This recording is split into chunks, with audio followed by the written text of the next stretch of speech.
আচ্ছা, ওকে। তো দেখেন আমরা হচ্ছে আজকে আমাদের যে টপিকসে ক্লাস সেটা হচ্ছে onsite part one.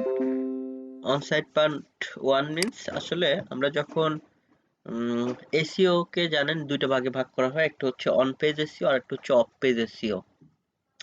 So of page SEO হচ্ছে সাইট টোটালি তৈরির পরে সাইটের জন্য আমরা যে সমস্ত বিভিন্ন ভালো ভালো সাইটে গিয়ে ব্যাকলিঙ্ক করব বা লিঙ্ক বিল্ডিং করব, সেগুলো আসলে অফ পেজ এসিও। আর এছাড়া সাইটের ভিতরে আমরা যে সমস্ত কাজ করি এগুলো মূলত অন পেজ এসিও বলা হয়। তো অন পেজ এসিওর মধ্যে আবার দুইটা ভাগে ভাগ করা যায়, একটা হচ্ছে অন পেজ এসিও আর একটা হচ্ছে on site SEO. On page SEO হচ্ছে বিশেষ করে সাইটে যখন আমরা আর্টিকেল গুলো পাবলিশ করি, সেই আর্টিকেল গুলোকে যেভাবে অপটিমাইজ করে পাবলিশ করতে হয় সেটাই হচ্ছে অন পেজ এসিও। আর অন সাইট এসিও হচ্ছে এই যে সাইটটাকে তৈরি বা সাইটের মধ্যে টেকনিক্যাল বিভিন্ন আসলে যে সেটআপ গুলো সেগুলো হচ্ছে অন সাইট এসিও। তো যাই হোক, আমরা আজকে আসলে যে ক্লাসের টপিকসে আছি সেটা হচ্ছে এক কথায় আমরা বলতে পারি সহজভাবে বোঝার জন্য যে আমরা আমাদের সাইটটাকে আজকে তৈরি করব। সাইটটাকে তৈরি করব মিন্স হচ্ছে আমরা তো শুরুতে কি করেছি, আমরা হচ্ছে ধরেন কোন একটা সাইট তৈরি করার আগে কি করেছি, প্রথম হচ্ছে আমরা আহ, ধরেন কিওয়ার্ড নিশ সিলেকশন করেছি, কোন নিশ নিশে করছি। যে আমরা নিশ সিলেকশন করেছি সেই সাথে সেই নিশে কিওয়ার্ড রিসার্চ করেছি, যে নিশে আমরা ভালো কিওয়ার্ড ইজি কিওয়ার্ড পেয়েছি সেই নিশটাকে ধরেন আমরা ফাইনাল করেছি। তো এর মধ্যে ধরেন নাইফ নিয়ে বা ব্লেন্ডার নিয়ে এরকম, বা হচ্ছে আপনি একসাথেই নাইফ ব্লেন্ডার এরকম হতে পারে আলাদা আলাদা ক্যাটাগরি করে। তো যাই হোক, আমরা এভাবে করে কিওয়ার্ডও রিসার্চ করেছি, কিওয়ার্ড রিসার্চ করে আমরা কি করেছি, আর্টিকেল লিখা স্টার্ট করেছি। কারণ আমরা তো প্রতিটা আমাদের কিওয়ার্ড রিসার্চ করার উদ্দেশ্যই হচ্ছে ওই কিওয়ার্ডে আমরা আবার আর্টিকেল লিখবো, এবং সেই সেই আর্টিকেল গুলো আবার আমরা কোথায় পাবলিশ করব, আমাদের ওয়েবসাইটে পাবলিশ করব। তো এই যে আমরা কিওয়ার্ড রিসার্চ করলাম, সেটা নিয়ে আর্টিকেল লিখলাম, সেই আর্টিকেল গুলো পাবলিশ করার জন্য এখন তো আমাদের কি ওই রিলেটেড একটা সাইট তৈরি করা দরকার। যেমন এক্সাম্পল, এই যে যেমন এটা এটা হচ্ছে কি একটা ওয়েবসাইট দেখেন, বা এখানে ওই যে আমি যদি আমার স্টুডেন্টদের কথা বলি, যেমন এটা একটা কি ওয়েবসাইট। যেমন এক্সাম্পল, উনি যে যে টপিকস যেগুলো নিয়ে কাজ করবে এটার জন্য ওনাকে প্রথম কিওয়ার্ড রিসার্চ করতে হয়েছে, সেই সাথে কন্টেন্ট লেখা স্টার্ট করতে হয়েছে, এবং কন্টেন্ট লেখার পাশাপাশি উনি কি করেছে, ওনার মতো করে একটা নাম চয়েস করে সেই নাম দিয়ে তার সাইটটাকে তৈরি করেছে। তো আমাদের আজকের পাঠ হচ্ছে এটাই, যে আমরা কিভাবে আমাদের সাইটটাকে তৈরি করব, কারণ কন্টেন্ট গুলো তো আমাদের ওয়েবসাইটেই পাবলিশ করতে হবে। তো এই জন্য আমাদের প্রথমে যে কাজটা করতে হয়, একটা ওয়েবসাইট তৈরি করার জন্য আমাদেরকে ডোমেন নেম সিলেক্ট করতে হবে, মানে আপনার সাইটের নামটা কি হবে, এবং সেই সাথে একটা হোস্টিং নিব। যেমন হচ্ছে একটা দোকান বা শোরুম তৈরি করতে গেলে সর্বপ্রথম কি লাগে, দোকানের নাম লাগে, যে আপনি যে দোকানটা দিবেন সেটার নাম কি হবে। এর পাশাপাশি আপনি জায়গাটা কোথায় নিবেন, কত বড় জায়গা বা কত ছোট জায়গা নিবেন, কারণ একটা জায়গা এবং নামের সমন্বয়ে কিন্তু একটা দোকান বা শোরুম গঠিত হয়। তো আমাদেরও সাইটটা কিভাবে একটা নাম, মানে যেটাকে আমরা ডোমেইন নেম বলি, মানে যে নামে আপনার ওয়েবটাকে সবাই চিনবে, এবং এই নামটা হবে অবশ্যই ইউনিক, যেটা আগে কেউ নেয় নাই। কারণ কেউ একজন যদি নিয়ে ফেলে ওইটা তো আর আমরা এক কথায় কোটি টাকা দিলেও পাবো না। যদি না আমরা, হ্যাঁ, যদি ওই যে ডোমেইনটা কিনেছে তাকে যদি অফার করে তার থেকে নিতে পারেন তাহলে নিতে পারবেন, অথবা সে যদি কোনো কারণে রিনিউ না করে, কারণ এটা প্রতি বছর বছর তাকে রিনিউ করতে হয়, অথবা কেউ যদি একবারে 5 বছরের জন্য কিনে তাহলে তো আর তাকে 5 বছরে রিনিউ করতে হবে না, 6 নাম্বার বছরে গিয়ে অবশ্যই রিনিউ করতে হবে। সে রিনিউ না করলে এটা এক্সপায়ার হয়ে গেলে অন্য যে কেউ এটা আবার কিনে নিতে পারবে। তো যাই হোক, আমরা হচ্ছে কি করতে পারবো, এভাবে আমরা একটা ডোমেন নেম এবং একটা হোস্টিং নিব। হোস্টিং জায়গাটা তো শুধু দেখতে হবে যে কোনটা ভালো কোম্পানির সার্ভারের হোস্টিং। হোস্টিং হচ্ছে সার্ভারের জায়গা যেখানে আমাদের সমস্ত কন্টেন্ট টন্টেন্ট এসে জমা থাকবে, আর ডোমেনটা শুধুমাত্র নাম, যে নাম দিয়ে সবাই আমাদেরকে চিনবে। যেমন এক্সাম্পল আমার ব্লেন্ডার ফেয়ার ধরেন, এখন ব্লেন্ডার ফেয়ারের এই সাইটটা তৈরির জন্য একটা নাম দরকার হয়েছে আমাদের, আর একটা হোস্টিং এর দরকার হয়েছে, বা ইনার সাইটে এরকম। তো আমাদের এই নাম চুজ করতে হবে। আমরা চাইলে আমাদের নিশ ওয়াইজও নিতে পারি, অথবা আমরা আমাদের, যেমন আমার স্টুডেন্ট বা এই যে ইনার কথা বললাম, যে thefamilyneed.com, বা কেউ নিয়েছে lifewithkitchen.com, ইনি আবার স্পেসিফিক নিয়েছে kniveadvice.com। তার মানে সে শুধু বিভিন্ন টাইপের নাইফস নিয়ে কাজ করবে, কিচেন নাইফস, আউটডোর নাইফস। ওকে, তো এভাবে অনেক আসলে সাইট আছে। আমরা আমাদের মতো করে কি করব, নাম সিলেক্ট করার জন্য আমরা নেম চিপে গিয়ে কি করতে পারি, প্রাইমারি নেম চিপ বা নেম চিপের মতো আরো অনেক আসলে ডোমেন হোস্টিং কেনার মতো সাইট আছে। তো আমরা নেম চিপে গিয়ে এই যে আমাদের ডোমেন নেম সিলেকশনের এখানে গিয়ে আমরা কি করতে পারি, আমাদের মতো করে একটা নাম দিয়ে আমরা সার্চ করতে পারি। এটা দুই দুই অক্ষরের মধ্যে, মানে দুই ওয়ার্ডের মধ্যে নিতে পারলে বেটার। যেমন ধরেন knifeadvice.com, বা কোনো কারণে না পাওয়া গেলে ওই যে তখন লাইফ উইথ কিচেন, বা এক্সাম্পল ধরেন thefamilyneed.com, বা এক্সাম্পল kitchenguide.com। kitchenguide.com এত ভালো নাম তো আসলে পাওয়াটাও ডিফিকাল্ট, তবে মাথায় থেকে বিভিন্ন ভাবে বের করতে হবে যে আপনি যে টপিকস নিয়ে কাজ করবেন সেই রিলেটেড একটা সুন্দর নাম নিতে হবে। তবে স্পেসিফিক নাম নেওয়ার থেকে একটু ব্রড নাম নিলে সুদূর প্রসারী চিন্তা ভাবনা হয়। যেমন knifeadvice.com, হ্যাঁ ওই নাইফের মধ্যেই কিন্তু সীমাবদ্ধ, পরবর্তীতে চাইলে অবশ্যই উনি এখানে যা ইচ্ছা তাই অ্যাড করতে পারবে। তবে আগে থেকেই যদি ওভাবে চিন্তা করে নেয় যে পরবর্তীতে দেখেন এখানে আরো রাইস কুকার, প্রেসার কুকার, এই সেই আরো হাবিজাবি অ্যাড করবে, তখন কিন্তু আসলে একটু ওনার কাছে কেমন মনে হবে যে knifeadvice.com নিয়েছি, এখন এটা মতো অন্য কিছু। তো এরকম না করে ওই যে লাইফ উইথ কিচেন বা অথবা কিচেন গাইড ডট কম, ডোমেনটা অনেক টাইপের এক্সটেনশন হয়, dot com, dot net, dot ORG, আরো অনেক এক্সটেনশন। সো ডট কম নেওয়াটাই বেটার আর কি। সো আমরা কিচেন গাইড ডট কম দেখলাম, কিচেন গাইড ডট কম এখন নিয়ে এভাবে আমাদের সার্চ দিয়ে দেখতে হবে যে এটা অ্যাভেলেবেল আছে কিনা, এবং এটা প্রিমিয়াম ছাড়া কিনা, কারণ প্রিমিয়াম গুলোর দাম অনেক বেশি। প্রিমিয়াম বলতে যেগুলো এরা কিনে রেখে দিয়েছে, সেগুলোর দাম দেয়া থাকে অনেক। দেখেন কিচেন গাইড ডট কম, এটা কিন্তু নাই, এটা 1998 সালে কেউ একজন নিয়ে নিয়েছে। আচ্ছা, সো মেক অফার মানে তাকে অফার করে তার থেকে যদি বেশি দাম দিয়ে কিনতে পারেন সেটা। তো আমরা তো একটা ডোমেনের দাম $8 থেকে $10 হয়, আমরা এর মধ্যে কিনবো। আবার দেখেন কিচেন গাইড ডট নেট কেউ একজন কিনে রেখেছে, এরাই $2425 দিয়ে কিনতে হবে। সো আমরা তো এত ডলার দিয়ে কিনবো না, আমরা $8 থেকে $10 মধ্যে কিনবো। আমরা ধরেন এক্সাম্পল কিচেন, স্যার হ্যাঁ জি বলেন। স্যার আমরা কি আমাদের জিমেল থেকে একটাই ডোমেন কিনতে পারবো নাকি না, যেকোনো এটা দুই তো তিনটা জিমেইল কিনতে থেকে পারবো? কোনো কিছু না আপনার, এটা নেম চিপ থেকে। নেম চিপ হচ্ছে কোম্পানি, এইগুলোকে কন্ট্রোল করে হচ্ছে আপনার আইক্যান নামক অর্গানাইজেশন। এটা জিমেইলের সাথে কোনো সম্পর্ক নাই, আপনার যত বেশি টাকা আছে আপনি তত কিনতে পারেন। আমি যে কোনো সাইট থেকে করতে পারি, দুই তিনটা সাইট?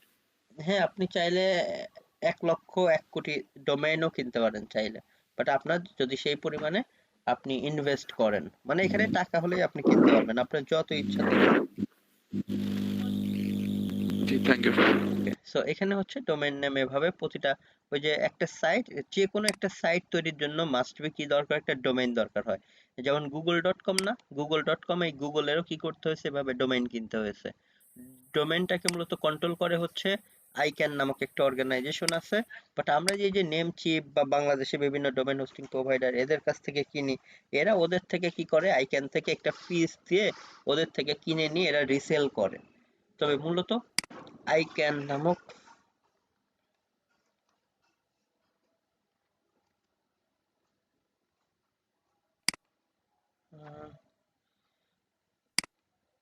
আইক্যান নামক একটা অর্গানাইজেশন আছে যারা কিনা ডোমেন এইগুলোকে আসলে কন্ট্রোল করে। তবে আমরা আবার যাদের দেখবেন ওই যে ডট কম ডট আপনার হচ্ছে ডট গভ, গভর্নমেন্ট গুলো আমরা আবার কিনতে পারবো না, এগুলো গভর্নমেন্টের কিছু, গভর্নমেন্টের যে সমস্ত মন্ত্রণালয় আছে তারা তাদের কাগজপত্র দেওয়ার মাধ্যমে কিনতে পারবে। আবার dot com dot edu, edu গুলো শিক্ষা প্রতিষ্ঠান, তাদের প্রমাণ দিতে হয়, দিয়ে এগুলো কিনতে পারে। আচ্ছা, তো যাই হোক আমরা হচ্ছে এখান থেকে নেমচিপ, এটা হচ্ছে ডোমেন হোস্টিং কেনার মতো একটা প্ল্যাটফর্ম। এছাড়া বাংলাদেশি ধরেন একজন হোস্ট ডট কম, ওরা ভালো, যদি কেউ বিকাশ, রকেট এভাবে পে করেও কিনতে চান একজন হোস্ট থেকেও কিনতে পারেন। অথবা হচ্ছে এছাড়া আরো অনেক আছে, মূলত ডোমেন নেম যেখান থেকে কেনেন একই, বাট হোস্টিং গুলো সার্ভারের মানে জায়গা যেখানে আমাদের সাইটটা তৈরি হয়। হোস্টিং যার কোম্পানি যত ভালো ফাস্ট হয়, একটু দামি বা বেশি জায়গা, এই জিনিসগুলো একটু ভালো। তবে এর মধ্যে বাংলাদেশি এদেরটা নিতে পারেন, এদেরটা আসলে ভালো, কারণ ভালো সার্ভিসের জন্য ওভাবে করে আসলে তৈরি করা, অথবা নেমচিপ থেকে, অথবা আরো বেটার বেটার আছে, যেমন হচ্ছে আহ, আপনার ব্লু হোস্ট আছে, আপনার অনেক কিছু আরো, আর সাইড গ্রাউন্ড আছে। তবে ওগুলোর আসলে প্রাইস হাই। ওদের প্রাইস কেন বেশি হাই? কারণ ওদের ডোমেনের দাম সব জায়গায় সমানই হয়। হোস্টিং এর দাম, হোস্টিং হচ্ছে সার্ভারের যে জায়গা, সেটা কত দ্রুত লোড নেয়, কত বেশি জায়গা, এগুলোর উপর ডিপেন্ড করে। তো আমরা আগে ডোমেনটা জানি। ডোমেন দেখেন kitchenguide.com, এটা আমরা অ্যাভেলেবেল পেলাম না। কিচেন গাইড, আমি এমনিতে এটা লিখলাম কিচেন গাইড গুরু, দেখেন .com, এটা আবার কি অ্যাভেলেবেল আছে। তো কিচেন গাইড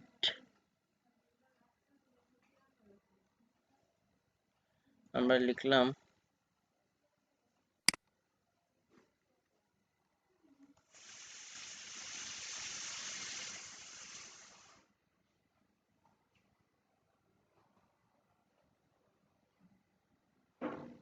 বা আমি এভাবে দিলাম ধরেন এক্সাম্পল।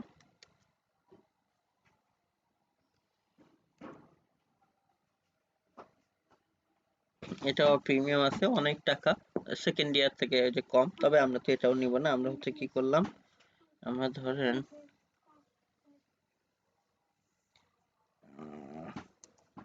আমি এমনি একটা নাম দিয়ে দেখাচ্ছি আর কি। তবে আমাদের কেনার সময় অনেক চিন্তা ভাবনা করে নিতে হবে, এটাও তো নাই এখানে হচ্ছে।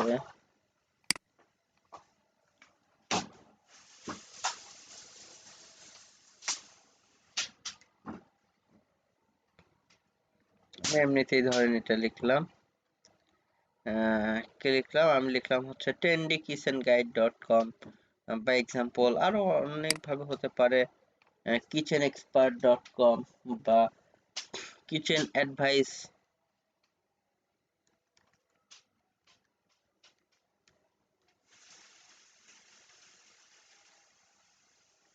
kitchenadvice.com দিতে পারি। বাট এটা দেখেন প্রিমিয়াম আছে, এটা তো হবে না। বাট এখানে আমরা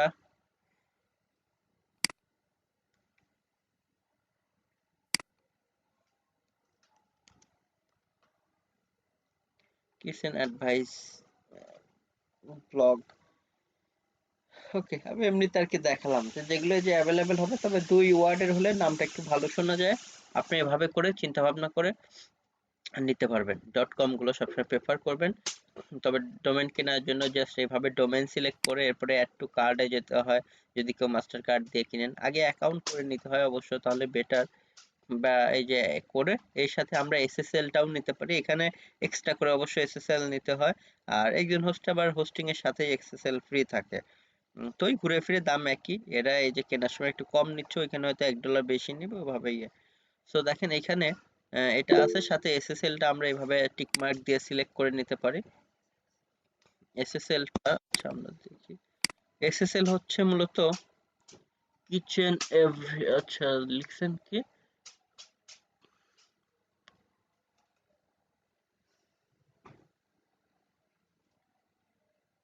আচ্ছা স্পেলিং মেবি আপনার হচ্ছে এটার ভুল আছে কিনা, নাকি এভাবেই দিয়েছেন KITY,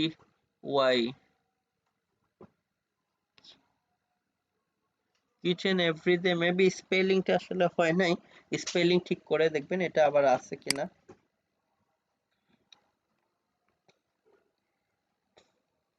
এটা দিলে হয়তো অ্যাভেলেবেল পাবেন, কারণ এটা তো .com আমরা দেই, তবে এটা স্পেলিংটা আমাদের তো, এটা দেখেন আছে, তবে আমাদের দেখি এই যে আপনি maybe kitchen everyday, kitchen everyday, জি জি জি স্যার, হ্যাঁ, কিচেন কিন্তু এভরিডে স্যার। স্পেলিংটা আসলে ভুল আছে। kitcheneveryday.com, এই যে দেখেন মূল রাইট যেটা, এটা আবার নাই, এটা আছে বাট $3300 প্লাস, তো এত দাম দিয়ে তো আমরা কিনবো না। তো আমাদের এইভাবে আসলে কি করে নিতে হবে একটু, আমরা মাথাকে ব্রেন স্টর্মিং করলেও অনেক সুন্দর সুন্দর নাম পেয়ে যাবে, এবং খুঁজতে থাকলে দেখবেন যে আমরা পাবো। কিচেন এভরিডে, হ্যাঁ নামটাও সুন্দর ছিল। আমি এমনিতেই যদি নাই হয় তাহলে যে এভাবেও যেতে পারি, mykitcheneveryday.com। R kitchen A to Z. হ্যাঁ দিতে পারেন, কিচেন এ টু জেড, এটা হতে পারে।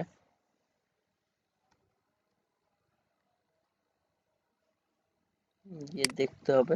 তবে আসলে কিচেন এ টু জেড এই টাইপের না হয় মিনিংফুল হলে আসলে বেটার।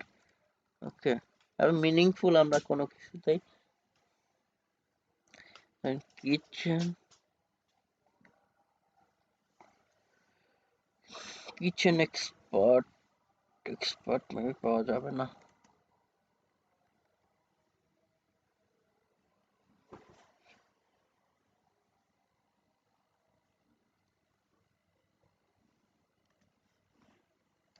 ধরেন আমরা এমনিতে আর কি এভাবে লিখলাম। ওকে, আমাদেরকে এভাবে 2 ওয়ার্ডের ওই যে ভালো নাম, ওই জন্য বললাম যে পাওয়াটা একটু ডিফিকাল্ট হবে, তারপরেও খুঁজতে হবে, না হলে 3 ওয়ার্ডের মধ্যে কিছু একটা করতে হবে। সো যাই হোক, এভাবে খুঁজতে গেলে অনেক পাবেন। আচ্ছা যাই হোক, এভাবে আপনারা একটু খুঁজে নিন।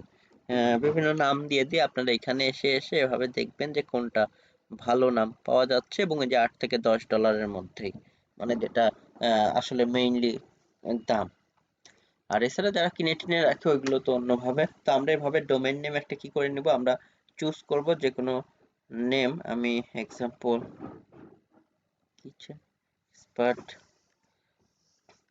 কিচেন এক্সপার্ট গাইড.com, দেখেন এটা আমরা কম দামে এভাবে পেলাম। তো ধরেন আমরা এটাই কিনবো, সো তখন আমরা কি এভাবে অ্যাড নিউ এখান থেকে যাব, আমরা দেখতেছি এটা কিভাবে কিনতে হয়। এরপরে এসএসএলটা খুবই ইম্পর্টেন্ট বর্তমান সময়ে। আপনারা যখন নিবেন এসএসএল এর বিষয়টা, যেমন নেম চিপে এসএসএল আসলে এক্সট্রা ভাবে কিনতে হয়, আর একজন হোস্টিং এর সাথে এসএসএল থাকে। তো এই যে এটাকে সিলেক্ট করে নেবেন, এটাকে আমরা সিলেক্ট করে নিলাম, এটার প্রাইস এটার সাথে অ্যাড হয়ে যাবে। ওকে, তো এরপরে দেখেন আমাদের কি হলো, এখন স্যার এখান থেকে এসএসএলটা কি স্যার? এসএসএলটা হচ্ছে সিকিউরিটি। সিকিউরিটি জিনিসটা কি দেখবেন, অনেক সাইটে এই যে এরকম তালা থাকে, যেমন এই যে আমাদের সাইটে তালা আছে, বা এই যে তালা, অনেকগুলোতে দেখবেন যে এখানে তালার চিহ্ন থাকে না, দেখায় নট সিকিউর। এরকম অনেক সাইট আমরা হচ্ছে পাবো। যেমন আপনি যদি এদিকে খুঁজতে যান, আসলে খুঁজতে হবে কোনটাতে নাই, আমাদের হচ্ছে এদিক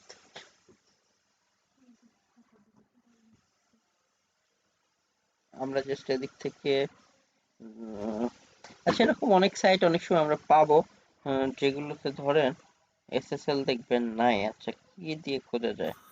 স্যার আসলে এটার কাজটা কি সেটা বললে হবে স্যার। আচ্ছা হ্যাঁ, এটার হচ্ছে কাজটা মূলত আপনার ই কমার্স সাইটের জন্য এগুলো বেশি আসলে প্রযোজ্য হয়। যেমন আমাদের সাইটে কেউ যদি এসে কোনো ডেটা দেয়, বিশেষ করে কোনো কিছু মাস্টার কার্ড এই সেই দিয়ে পারচেস করে, এতে আমরা চাইলেও যেন তার ওই কার্ড নাম্বার বা এই সমস্ত বিষয়গুলো সেভ করে রাখতে না পারি। তো এই জিনিসগুলোই মূলত প্রোটেকশন দেয় হচ্ছে এসএসএল। মানে এসএসএল হচ্ছে একটা থার্ড পার্টি কোম্পানি, যারা কিনা কি করে, ওই যারা ডেটা এই টাইপের সেনসিটিভ ডেটাগুলো দেয় তাদেরকে সিকিউরিটি দেয়, যেন সেগুলো আমরা সেভ করে সাইটে না রাখতে পারি। তো আমরা সাইটের ওনার আমরা কেন এটা দেই, কারণ হ্যাঁ যেন আমাদের কাস্টমাররা ট্রাস্ট করে যে এখানে ডেটা দিয়ে কার্ড দিয়ে এগুলো কেনা যায়। এবং এটা একটা এ- গুগলের একটা এখন বর্তমানে, বিশ্বস্ত এক কথা স্যার। হ্যাঁ জি জি, বিশ্বস্ততা দিয়ে। এবং এছাড়া ব্রাউজারে দেখবেন যেগুলো এসএসএল এসে থাকে না, অনেক সময় ঝামেলা করে। সো এই জন্য আমরা এগুলো দেই, যে আমাদের সাইটটা যেন আহ, আসলে কি হয়, ট্রাস্টেবল হয়, বা যে কেউ ইজিলি আমাদের সাইটে ঢুকে পড়তে পারে, মানে যেন ঢুকতে না হয়। কারণ নট সিকিউর হলে ওই টাইপের সেন্সিটিভ এর ক্ষেত্রে দেখা যায় আপনার এটা সিকিউর না তাদের জন্য, সো অনেকে ঢুকতেও বা পেমেন্ট এই সেই বিষয়গুলো করতে চায় না, যদি এখান থেকে কিনে না, তারপরেও এটা গুগলেরও ছোটখাটো একটা র্যাঙ্কিং ফ্যাক্টরের মধ্যেই বলতে পারেন, কারণ এখন এসএসএলটা রাখতে হয়।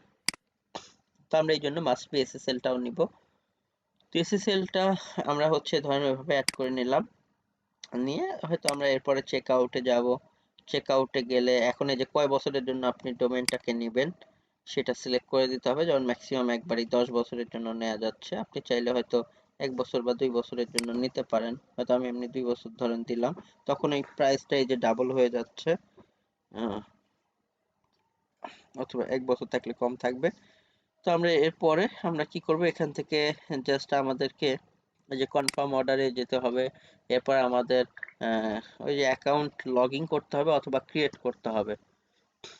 বা আমরা আগে থেকে যদি লগ ইন করে এগুলো সিলেক্ট করতাম তাহলে তো আর লগ ইন করতে বলতো না, আমাদের কার্ডের ইনফরমেশন এগুলো দিতে বলতো, দিলেই এটা কেনা হয়ে যেত।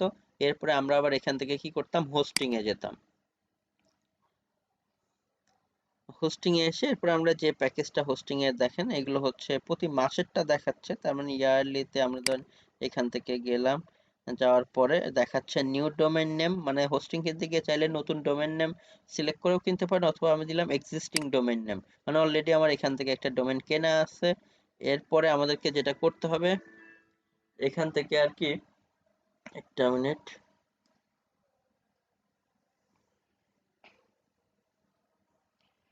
সো এখান থেকে আমাদেরকে কি করতে হবে, জাস্ট আমরা এখান থেকে এটাকে সিলেক্ট করব। এরপরে আমাদের ওই ডোমেইন নেম যেটা কিনেছি সেটা সিলেক্ট করে দিতে বলবে। সো সেই নামটা এখান থেকে সিলেক্ট করে দিয়ে আমরা কার্ডের পেমেন্ট করে দিয়ে এটাও কিনে নিতে পারবো। সো আমাদের ডোমেইন হোস্টিং একসাথে কেনা হয়ে গেল। কেনা হয়ে গেলে আমরা তখন কি করতে পারবো, আমাদের সাইটটাকে জাস্ট তৈরি করতে পারবো, এবং সেই তৈরি করাটাই আমরা মূলত এখন দেখব। ওকে, সো এইভাবে, অথবা আমরা এখানে গিয়েও সেম ভাবে কি করতে পারি, আমাদের এখানে আগে অ্যাকাউন্ট করে নিব, অ্যাকাউন্ট করে লগ ইন করে নিয়ে দেন আমরা গিয়ে এভাবে সেম একইভাবে, এছাড়াও আমি ভিডিও দিব ডোমেন হোস্টিং কেনার, কারণ এখন তো আর ডোমেন হোস্টিং কিনবো না, কারণ ডোমেন হোস্টিং তো এই মুহূর্তে কেনার দরকার নেই, আমার যেটা অলরেডি কেনা আছে সেটা নিয়েই আমি ক্লাস নিয়ে দেখাবো। তো যাই হোক, দেখেন আমাদের হচ্ছে আগে সাইট তৈরি করার আগে কি করতে হয়, এভাবে ডোমেন হোস্টিং কিনতে হয়। এখানে পৃথিবীতে যত সাইট আছে তাদের সবারই কি করতে হয়েছে, ডোমেন হোস্টিং এভাবে কিনতে হয়েছে।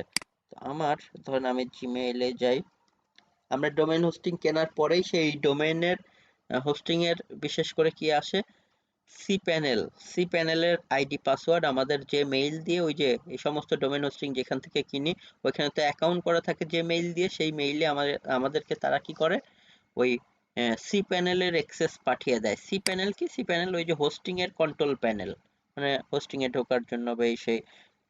আমরা ধরেন আমি একটা যে কোনো একটা দিয়ে দেখাচ্ছি, রাকিবুল ইসলাম ডট মি নামক একটা ডোমেন অনেক আগে কিনেছিলাম ধরেন, সেটাই যদি আমি দেখাই, যে এই যে দেখেন এদিক থেকে আমাদের কেনার পরে আমাদের কি করে, ডোমেন নেমের এই সমস্ত কিছু ইনফরমেশন সহ এই যে সি প্যানেল ডিটেলস সব কিছু দেয়া থাকে, যে আমার সি প্যানেলের এই যে ইউজার নেম, এটা হচ্ছে কি পাসওয়ার্ড।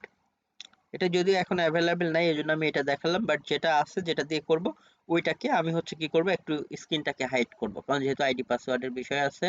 সো ধরেন এখানে আমি ডোমেন কিনেছি হচ্ছে কি রাকিবুল ইসলাম ডট মি, বা ধরেন কোন একটা কিচেন গাইড ডট কম, বা কিছু একটা ডোমেন কিনলাম। তো এখন কিচেন গাইড ডট কম হোক আর রাকিবুল ইসলাম ডট মি হোক, আমাদেরকে সবার আগে কি করতে হয়, ডোমেন নেমটা আমাদেরকে এভাবে লিখতে হয়, মানে লগ ইন করার জন্য, অথবা এই লিঙ্কে ক্লিক করতে হয়, অথবা এই যে এখানে লিঙ্ক দেয় সেই দুইটা যে কোনো একটা লিঙ্ক, অথবা আমাদেরকে রাকিবুল ইসলাম ডট মি স্ল্যাশ CPANEL, এই যে দেখেন জাস্ট আমাদের যে কোনো ডোমেইন নেমের ক্ষেত্রে হয়তো আপনি কি করলেন www.rakibul-islam.me/cpanel, অথবা আপনার যে ডোমেইন নেম হবে সেটার নাম /cpanel দিয়ে আমরা এন্টার দিলেই এখন এই সি প্যানেলে লগ ইন করার অপশন অটোমেটিক্যালি চলে আসবে। আমরা তখন কি করব, আমাদের ওই ইউজার নেম এবং পাসওয়ার্ডটা বসিয়ে আমরা আমাদের এই সি প্যানেলে আমরা কি করতে পারবো, এখন লগ ইন করতে পারবো। তো আমরা তো আসলে এটাতে লগ ইন করবো না, এটা তো আমাদের এই মুহূর্তে নাই, আমাদের যেটা আছে এটার নাম হচ্ছে wikibangla.net/cpanel।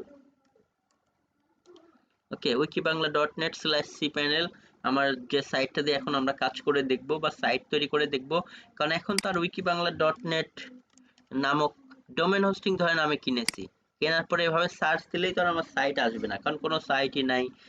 এখানে 404 দেখাইতে পারে বা কোথাও এক জায়গায় নিয়ে চলে যেতে পারে, বাট কোনো সাইট তো ওপেন হবে না, কারণ ডোমেন হোস্টিং কিনলেই তো আর সাইট হয়ে যায় না। সাইট আমাদেরকে এখন কি করতে হবে, তৈরি করে নিতে হবে। তো দেখেন wikibangla.net/cpanel লিখলাম, এভাবে চলে আসলো। তো আপনারা যে ডোমেন হোস্টিং কিনবেন যখন এভাবে সার্চ দিলেই আপনাদের চলে আসবে। আর এছাড়াও যদি ডোমেন কেনার সময় প্রবলেম হয় সেটাও আমি দেখাই দিব, বা আমার টিউটোরিয়ালও মেবি চ্যানেলে করা আছে, বা আমি ওইটা দিয়েও আরো ইয়ে তৈরি করব, সমস্যা নেই। আমার ইয়েতে ওটাতে আমি আপনার ওই এটাও পোস্ট করবেন যে লাইভ ডোমেন হোস্টিং কেনার যে ভিডিও। আর আপনাদের লাগলেও আমাকে বলবেন, আমি জাস্ট হেল্প করবো যে কিভাবে। তাহলে প্রথমে একবার দেখলেই আপনাদের লাইভ ইয়েটা হয়ে যাবে। যদিও আমি যেভাবে বললাম ওভাবেই কিনতে হয়। কেনার সময় কেউ যদি এর মধ্যে কিনেন সমস্যা নেই, আমি তখন লাইভ এটা কিনেই দেখাই দিব না যে কিভাবে আসলে ম্যানুয়ালি স্টেপ বাই স্টেপ কিনতে হয়। তবে এটা কেনাটা খুব ঝামেলার কিছু না, শুধু অ্যাকাউন্ট করতে হবে, করে ওই যে ওইভাবে ডোমেন নেম বা হোস্টিং সিলেক্ট করে আমাদের কিনে ফেলতে হবে। আর চাইলে এক প্ল্যাটফর্ম থেকে ডোমেন আর এক প্ল্যাটফর্ম থেকে হোস্টিং কেনা যায়, তবে ওই কাজটা না করে একই প্ল্যাটফর্ম থেকে ডোমেন হোস্টিং দুইটাই কিনবেন। এতে ওই ডোমেন হোস্টিং এর মধ্যে আবার কানেকশন করতে হয় যদি আপনি দুইটাকে দুই প্ল্যাটফর্ম থেকে কিনেন। তখন নেম সার্ভার নামক আমাদের একটা জিনিস দেয়, সেই নেম সার্ভার দিয়ে কিন্তু আবার কানেক্ট করাইতে হয়। এই যে এদিকে নেম সার্ভার বা এই সেই অনেক কিছু আমাদেরকে দেয়, এফটিপিপি সার্ভার। তো আমাদের যখন একই জায়গা থেকে কিনবো আমাদের কোনো ঝামেলা করতে হবে না, আমরা জাস্ট এই যে অটোমেটিক্যালি কানেক্ট হয়েই থাকবে। শুধুমাত্র আমরা ডোমেন নেম স্ল্যাশ সিপ্যানেল দিব, এখন আইডি পাসওয়ার্ড দিয়ে আমরা লগ ইন করে ফেলবো। আমি স্যার হোস্টিংটা থেকে হচ্ছে আপনার স্টোরেজ, হ্যাঁ, হোস্টিংটা হচ্ছে স্টোরেজ। আমাদের হোস্টিং এর মধ্যেই আসলে আমাদের এই সমস্ত সাইটের কন্টেন্ট এগুলো আসলে ইমেজ টাকাগুলো ভিডিও থাকতো সব না। আপ করা থাকে। জি হ্যাঁ। আর নামটা শুধুমাত্রই নাম, অনলাইনে যেন আপনার একটা ইউনিক নামে যে কোথাও সার্চ দিলে আপনার সাইটে নিয়ে যায়, মানে এই নামের আড়ালে একটা আইপি অ্যাড্রেস থাকে, ইউনিক আইপি। ওকে, যে যেটার মাধ্যমে মার্ক করা হবে যে এই সাইটটা এটা। এবং এই যে আমরা জি উইকি বাংলা ডট নেট নিলাম, যতদিন না পর্যন্ত এটা এক্সপায়ার না হয়ে যায়, আমরা যদি রিনিউ করে রাখি তাহলে আর কারোর কেনার ক্ষমতা নেই। এবং এটা এক্সপায়ার হওয়ার হয়তো 3 মাস আগে থেকেই আমাদেরকে কি করবে, মেইল করা স্টার্ট করবে, যেটা এক্সপায়ার হয়ে যাবে তুমি কিনে নাও। কারণ আমি যেহেতু এই মুহূর্তে কেনা আছে, তো আমাকেই তারা প্রায়োরিটি দিবে।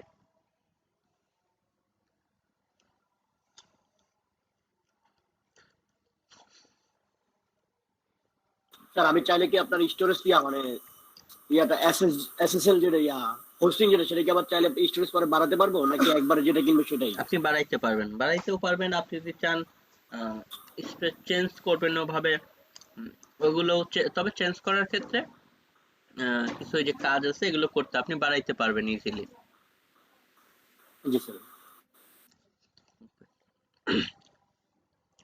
দেখেন আমরা জাস্ট এখান থেকে কি করলাম, সার্চ দিলাম। এখন আমি জাস্ট একটু ভিডিওটাকে অফ করতে, কেন অফ করতেছি, কারণ ভিডিওটাকে অফ করে আমি দেখবেন এখন ওই যে আমার ওইখানে আইডি পাসওয়ার্ড আছে সেটাকে কপি করে এখানে বসিয়ে দিয়ে আমরা কি করব, এটাকে লগ ইন করে ফেলবো। তো আমরা হচ্ছে উইকি বাংলা ডট নেটে যাবো, আমাদের তো এটা দরকার নেই, এটা তো আমরা এমনিতেই দেখলাম এখান থেকে যে মেইলে আইডি পাসওয়ার্ড কেমন দেখা যায় সেটা দেখানোর জন্য দেখালাম। আচ্ছা, ওকে। সো দেখেন আমরা এখানে কি করলাম, আমাদের ইউজার নেম পাসওয়ার্ডটা দিলাম, দিয়ে এখন আমরা কি করব, লগইন এ ক্লিক করেই সঠিকভাবে দিলে এই যে লগইন হয়ে যাবে। মানে এটা আর কি আমরা আমাদের সার্ভারে লগইন করলাম। এখানে আসলে আমাদের কাজ কম, আমরা এখানে এসে এখন আমাদের যে কাজটা করব, এভাবে আমাদের সাইটটাকে তৈরি করে নিব। পরবর্তীতে আমাদের সাইটের মধ্যেই আমাদের মেইন কাজ। এবং সাইট তৈরি করার পরে সাইটে লগইন করার নিয়ম হচ্ছে সাইটের name slash WP dash admin. Okay, মানে দুই জায়গায় ঢোকার নিয়ম কিন্তু দুইটা। সি প্যানেলে ঢোকার নিয়ম হচ্ছে সাইটের নেম স্ল্যাশ সি প্যানেল, আর সাইট ওই সি প্যানেল থেকে তো আমরা সাইট তৈরি করি, এরপরে আমাদের সাইটে ঢোকার জন্য মানে আমাদের যাবতীয় কন্টেন্ট, পেজ তৈরি, ইনফরমেশন সবকিছু তো আমরা ওয়েবসাইটেই দেই। তখন আমাদের মেইন কাজ হচ্ছে শুধু ওয়েবসাইটের মধ্যে। ওয়েবসাইটে ঢোকার নিয়ম হচ্ছে এই যে স্ল্যাশ ডব্লিউপি ড্যাশ অ্যাডমিন। ওকে, তো দেখেন আমরা এখন কি করলাম, আমরা কিন্তু আমাদের স্যার ভিডিও চালু করে দিয়েছেন? হ্যাঁ হ্যাঁ চালু করেছি। সো দেখেন আমরা কি করলাম, আমরা আমাদের সার্ভারের মধ্যে বা সি প্যানেল বা কন্ট্রোল প্যানেল যেটাই বলি না কেন সেটার মধ্যে আমরা কি করেছি, অলরেডি লগ ইন করে নিয়েছি। ওকে, তো যাই হোক আমরা আমাদের সি প্যানেল বা কন্ট্রোল প্যানেলের মধ্যে আমরা লগ ইন করে নিয়েছি। এখন এটার মধ্যে থেকেই আমরা আমাদের সেই সাইটটাকে কি করব, তৈরি করব, যেটা অলরেডি দেখেন এখানে স্টেপস গুলো লেখা আছে। যে আমরা কি কি কাজ করব। প্রথম কথা আমরা হচ্ছে আমাদের সাইটটা ওয়ার্ডপ্রেস ইনস্টলেশন মানেই আমরা ওয়ার্ডপ্রেস এর মাধ্যমে সাইট তৈরি করব। যেমন অনেকেই কোডিং টোডিং শেখে, কোডিং করে সাইট করে, অনেকেই পিএইচপি র কোডিং। আমরা করব ওয়ার্ডপ্রেস এর মাধ্যমে, এবং ওয়ার্ডপ্রেস হচ্ছে সবথেকে জনপ্রিয় মাধ্যম। এবং এখানে যে সমস্ত সাইটগুলো দেখলেন বা অ্যাফিলিয়েটেড, ম্যাক্সিমাম সবাই আসলে শুধু ওয়ার্ডপ্রেসেই তৈরি করে, কারণ এটা থেকে সাইট তৈরি করা, মেইনটেনেন্স করা অনেক ইজি, এবং এটা এসইও ফ্রেন্ডলি। ওকে, তো আমরা আমাদের সি প্যানেল থেকে যে কাজটা করব এটা কি, যে আমরা সাইটটাকে তৈরি করব।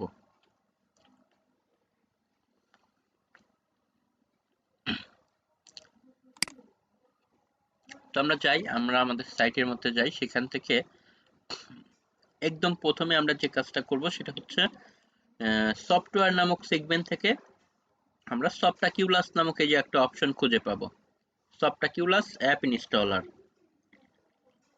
ওকে, তো আমরা সফটাকিউলাস অ্যাপ ইনস্টলার এখানে চলে গেলাম। মানে কিছুই না, just see panel log in করলাম, করে আমরা সেখান থেকে সফটওয়্যার নামক সেগমেন্ট থেকে সফটাকিউলাসে গেলাম, বা সফটাকিউলাস অ্যাপ ইনস্টলার, এবং দেন এই যে বাম পাশে ব্লগ, কারণ আমরা তো ব্লগ সাইটকে তৈরি করব, সাইট, এরপরে ওয়ার্ডপ্রেস এর মাধ্যমে, এরপরে আমাদের কি ইনস্টল। এখন আমরা ইনস্টলে চলে আসলাম। ইনস্টলে আসার পরেই আমাদেরকে যে কাজটা করতে হবে সেটা হচ্ছে সর্বপ্রথমে আমাদের দেখেন এখানে এই সমস্ত ইনফরমেশন গুলো দেওয়ার মাধ্যমেই আমরা আমাদের সাইটটাকে তৈরি করে ফেলবো। তো প্রথম ইনফরমেশন হচ্ছে ওয়ার্ডপ্রেস এর ভার্সন, কোন ভার্সনের সাইট আমরা করব। অবশ্যই তো আমরা সর্বোচ্চ লেটেস্ট যে ভার্সন আমরা সেটাকেই সিলেক্ট করেছি, 5.6। এরপরে সামনে আমাদেরকে যেটা করতে হবে, ইউআরএল এর আগে অনেক সময় দেখেন অনেক সাইটে www থাকে, অনেক সাইটে www থাকে না। তো আমরা দুইটার যে কোনো একটা ফরম্যাটকে নিতে পারি, তবে অবশ্যই আমাদের খেয়াল করতে হবে আমরা কি এসএসএল সহ আমরা এসএসএল কিনেছি নাকি কিনি নাই। যদি এসএসএল কিনে থাকি তাহলে কেবলমাত্র কি করব, আমাদের এই যে এস এর অপশন গুলো, এস, এই যে এইচটিটিপিএস, দেখেন এইচটিটিপিএস হয় www সহ বা সারা নিব, আর এসএসএল না কিনলে এই যে আমাদের এস সারা যে অপশন আছে এই দুইটার যে কোনো একটা নিব। তো আমরা www সারা যেটা এটাই নিচ্ছি। ওকে, কারণ এখানে www এগুলো ইম্পর্টেন্ট কিছু না। তো আমরা হচ্ছে লেটেস্ট ভার্সন দিয়েছি। এরপরে যেহেতু এসএসএল কেনা আছে আমাদের, কারণ একজন হোস্ট থেকে কেনে, একজন হোস্টে তো বললাম যে এসএসএল এটার সাথে এমনি দেয়। তো আমরা এটাকে সিলেক্ট করলাম। এরপরে আমাদের সাইটের নেম, ওই যে আমরা যখন ডোমেন হোস্টিং কিনবো তখন তো আমরা সিলেক্ট করে দিতে হবে। ওই যে বললাম এক্সিস্টিং আগে ডোমেন কিনে নিয়েছি, বা হোস্টিং আগে কিনতে গেলে সিলেক্ট এ নিউ ডোমেইন এমন বলে, সেটি ক্ষেত্রেও আমরা ওই যে যে নামটা দেবো সেটা অটোমেটিক্যালি তো ওই হোস্টিং এর মধ্যে আসবে। তো আমাদের নাম, এই যে হোস্টিং এর নাম, এরপরে এখানে যদি কোনো কিছু লেখা থাকে আমরা একটানে কি করব, সব মুছে দিব। কারণ এখানে কোনো কিছু থাকা মানে, এখানে যদি ধরেন ডাব্লিউপি লেখা আছে, কারণ অনেক সময় কিন্তু থাকে, এটা খেয়াল করবেন। তার মানে হচ্ছে যে আমাদের এই সাইটটা এই সি প্যানেলের ডাব্লিউপি নামক ডিরেক্টরি বা ফাইলের মধ্যে থেকে আমাদের সাইট ওপেন হবে। তাহলে তো আমাদের সাইটটা কিন্তু পুরোটা জায়গার অধিকারী ভাবে হচ্ছে না। তো এই জন্য আমরা এটাকে মুছে দিব, যে না আমাদের সাইটটা আমাদের মূল সার্ভারের মধ্যে থেকেই ওপেন হবে। তো ইন ডিরেক্টরিতে কোনো কিছু থাকলে আমরা সেটাকে কি করব, একটানে মুছে দিব। ওকে, তো মুছে দেওয়ার পরে এরপরে আমরা কি করব, সাইট নেমের জায়গায় দেখেন মাই ব্লগ আছে, এখানে আমরা এটাকে মাই ব্লগ না লিখে আমাদের যে ব্লগের নাম আমরা সেটা দিব, বা আমাদের যে সাইটের নেম। এবং এটা তো one kinds of robotic format, রোবটকে বোঝানোর জন্য, কিন্তু আমরা এখানে রোবোটিক নাই, যে এভাবে লিখবো মানুষ যেভাবে আমরা বুঝি। যেমন এক্সাম্পল, এখানে কিন্তু আমাদের দুইটা ওয়ার্ড আছে, উইকি বাংলা। তো আমরা এখানে কি করব, এভাবে দিব, দেখেন এই যে উইকি বাংলা, WYKI, এবং ডব্লিউর হয়তো এই যে উইকি, এরপরে বাংলা .net.com কোনো কিছু দিব না। আর এখানে হচ্ছে আমাদের সাইটের ট্যাগলাইন, মানে সাইটের স্লোগান, প্রতিটা বিজনেসের তো একটা স্লোগান থাকে, তো আমরা এখানে দিব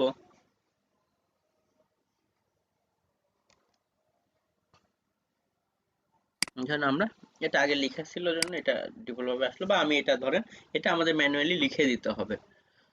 যেমন আমরা যদি কোনো একটা সাইটে যাই আমরা দেখতে পাবো, যেমন এই সাইটে গেলাম, এই যে উপরে কার্জে নিলে দেখা যাবে ওই যে ভিতরে কি দিয়েছি, এই যে এই সাইট যেমন দিয়েছে নামের জায়গায় তা, এই যে ফ্যামিলি নিড, ওই যে ভিতরে সাইটটা যখন তৈরি করেছে এবং দেখেন একটা ড্যাশের মতো আছে, এরপরে you your need our did.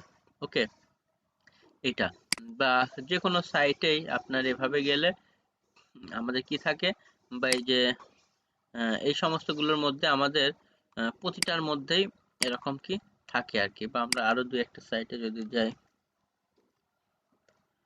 এখানে যে কার্য নিলাম, এই যে just coffee maker dash make better coffee comma every time. Okay, তো এই যে make better coffee every time এটা হচ্ছে ওই যে ডেসক্রিপশন সাইটের মানে স্লোগান, আর জাস্ট কফি মেকার তো এই যে সাইটের নামই জাস্ট কফি মেকার, দেখেন তিনটা ওয়ার্ড আছে। তো আমাদের এখানেও ওইভাবে করে আমাদের সাইটের নেম আর সাইটের যে একটা আপনাকে সুন্দর করে একটা স্লোগান তৈরি করতে হবে, করে সেটা আমরা এখানে দিয়ে দিব। যেমন দিয়েছে দ্য আলটিমেট বাংলাদেশি এনসাইক্লোপিডিয়া, কারণ উইকি বাংলা ডট নেট এটাকে নিয়ে আছে বাংলাদেশি বিভিন্ন টাইপের ইনফরমেশন, এডুকেশন, টেকনোলজি, টেলিকম, ধরেন এগুলো হবে আর কি। বা আপনার অ্যাফিলিয়েট সাইট হলে আপনি সেভাবে করে সেটার জন্য দিবেন। তো ডোমেনের নাম যেটা সেটা হবে এখানে আমাদের ট্যাগলাইন, এটা তো আমরা দিব। ওকে, এটা দেওয়ার পরে আমাদেরকে এখন যে কাজ করতে হবে, মানে আমরা এখন ওই যে প্রথম স্টেপটাতেই আছি এখনো, যে আমাদের সাইটটাকে তৈরি করতেছি। এরপরে অ্যাডমিন ইউজার নেম, মানে ওই যে আমরা যেটা করলাম এই সাইটে, যেমন সাইটে ঢোকার জন্য কিছুক্ষণ আগে কি লিখলাম কারো মনে আছে আপনাদের? সাইটে লগ ইন করার জন্য স্ল্যাশ দিয়ে কি লিখেছিলাম? wp/admin। ডব্লিউপিজি ড্যাশ অ্যাডমিন, জি এটা আমরা লিখেছিলাম। তো এই যে এটা লেখার পরে আমাদেরকে লগ ইন করার জন্য কিন্তু এখানে একটা ইউজার নেম আর পাসওয়ার্ড দিতে হবে। তো সেই ইউজার নেম পাসওয়ার্ড কি, সেটাই এখন আমাদের সাইটে ঢোকার সময় আমরা কি ইউজার নেম পাসওয়ার্ড ব্যবহার করে ঢুকবো সেটা এখন আমাদের এখানে দিতে হবে। এই যে অ্যাডমিন অ্যাকাউন্ট মানে আমাদের সাইটের অ্যাকাউন্ট। তো ডিফল্ট ভাবে প্রতিটা সাইটেরই ইউজার নেম অ্যাডমিন থাকে। তো আমরা সেটা অ্যাডমিন না ইউজ করে আমরা আমাদের মতো কিছু একটা ইউজ করব। ওকে, কারণ ওই অ্যাডমিন যদি থাকে তাহলে আসলে আপনার হ্যাকাররা বুঝেই যায় যে ওয়ার্ডপ্রেস সাইটে ডিফল্ট ভাবে ইয়ের নাম আসলে অ্যাডমিন থাকে। ওই ক্ষেত্রে তারা দেখা যায় ইউজার নামে অ্যাডমিন আর পাসওয়ার্ড একটা ভুলভাল দিয়ে তারা ট্রাই করে। তো এই ক্ষেত্রে আমাদের সিকিউরিটি বাড়ানোর জন্য আমরা ওইটাকে চেঞ্জ করে আমাদের মতো করে নিতে পারলে বেটার, তাহলে তো আর তারা গেস করতে পারে না যে এটার নামটা কি আছে। আর পাসওয়ার্ডটা আমরা আমাদের মতো একটা দিব। স্যার ইউজার নেমের এখানে কি কোনো স্পেস লাগবে নাকি এক স্পেস দেওয়া যাবে, বা বড় ছোট যেগুলো ইউজ করা না, যাবে? এগুলো আপনারা একসাথে এভাবে করেন, ইউজার নেমে জাস্ট এভাবে আপনারা সবগুলো ছোট হাতে একসাথে রাখেন। বড় হাতের এগুলো চাইলে ওইভাবে আপনি দিতে পারবেন, কোনো সমস্যা নেই। তবে সবগুলো ছোট হাতের, এটাই স্ট্যান্ডার্ড। ছোট হাতের এটাই নেয়, একসাথে দিব, কোনো স্পেস টেস্পেস এসে এগুলো দেয়া যাবে না। তো আমরা ইউজার নেম দিলাম, এরপর পাসওয়ার্ডের জায়গায় আমরা ধরেন আমাদের পাসওয়ার্ড, আচ্ছা আমি এখানে হাইডে ক্লিক করে দেই, তাহলে যখন টাইপ করব কেউ হয়তো দেখতে পাবেন না। এই যে হাইডে ক্লিক করলাম, এখন আমি ধরেন আমাদের ইচ্ছা মতো একটা কি করলাম,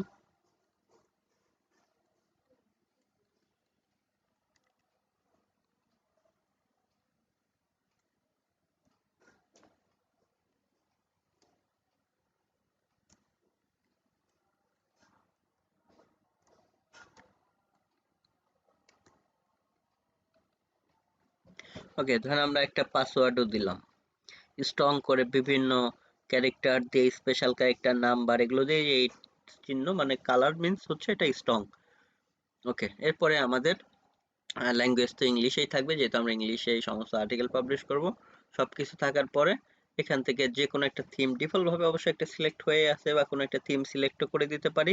আর এখানে আমরা আমাদের পার্সোনাল কোনো একটা মেইল দিয়ে দিব, যেন সাইটে কোনো ইনস্টল করলে, ডিলিট করলে, কোনো কিছু হলে এই মেইলে নোটিফিকেশন যায়। এরপর আমরা ইনস্টলে ক্লিক করলাম, ইনস্টলে ক্লিক করার মাধ্যমে এখন আমাদের সাইটটা কি তৈরি হচ্ছে। তো আমাদের সাইট অলরেডি তৈরি হয়ে গিয়েছে, বলতেছে congratulation the software was installed successfully. Software means আর কি আমাদের সাইটটা। এরপরে এই যে আমাদের সাইটটা দেখার জন্য এখানে যেতে হবে, আর সাইটে লগ ইন করার জন্য ওই যে স্ল্যাশ wp-admin স্ল্যাশ, আমরা লাস্টে স্ল্যাশ দিতেও পারি নাও দিতে পারি। তো এই যে এখান থেকে বলতেছে আমরা আমাদের সাইটটা এখানে গিয়ে দেখতে পারি। এই যে দেখলাম যে ডিফল্ট ভাবে একটা সাইট তৈরি হয়ে গিয়েছে। আর এখান থেকে দেখেন আমাদের সাইটের অ্যাডমিন প্যানেলে ঢোকার জন্য আমাদেরকে এভাবে লিখতে হবে। তো অলরেডি এখানে যেহেতু আসি লগ ইন করাই হয়ে গেছে, বা আমরা আমাদের সাইট যদি এভাবে /wp-admin দিতাম, এখানে অবশ্য পাসওয়ার্ড দিয়ে লগইন আছে, এই জন্য এটা আছে। আমাদের কি করতে, আমরা দেখেন একটু ইনকগনিটো ব্রাউজারে দেখে আসি।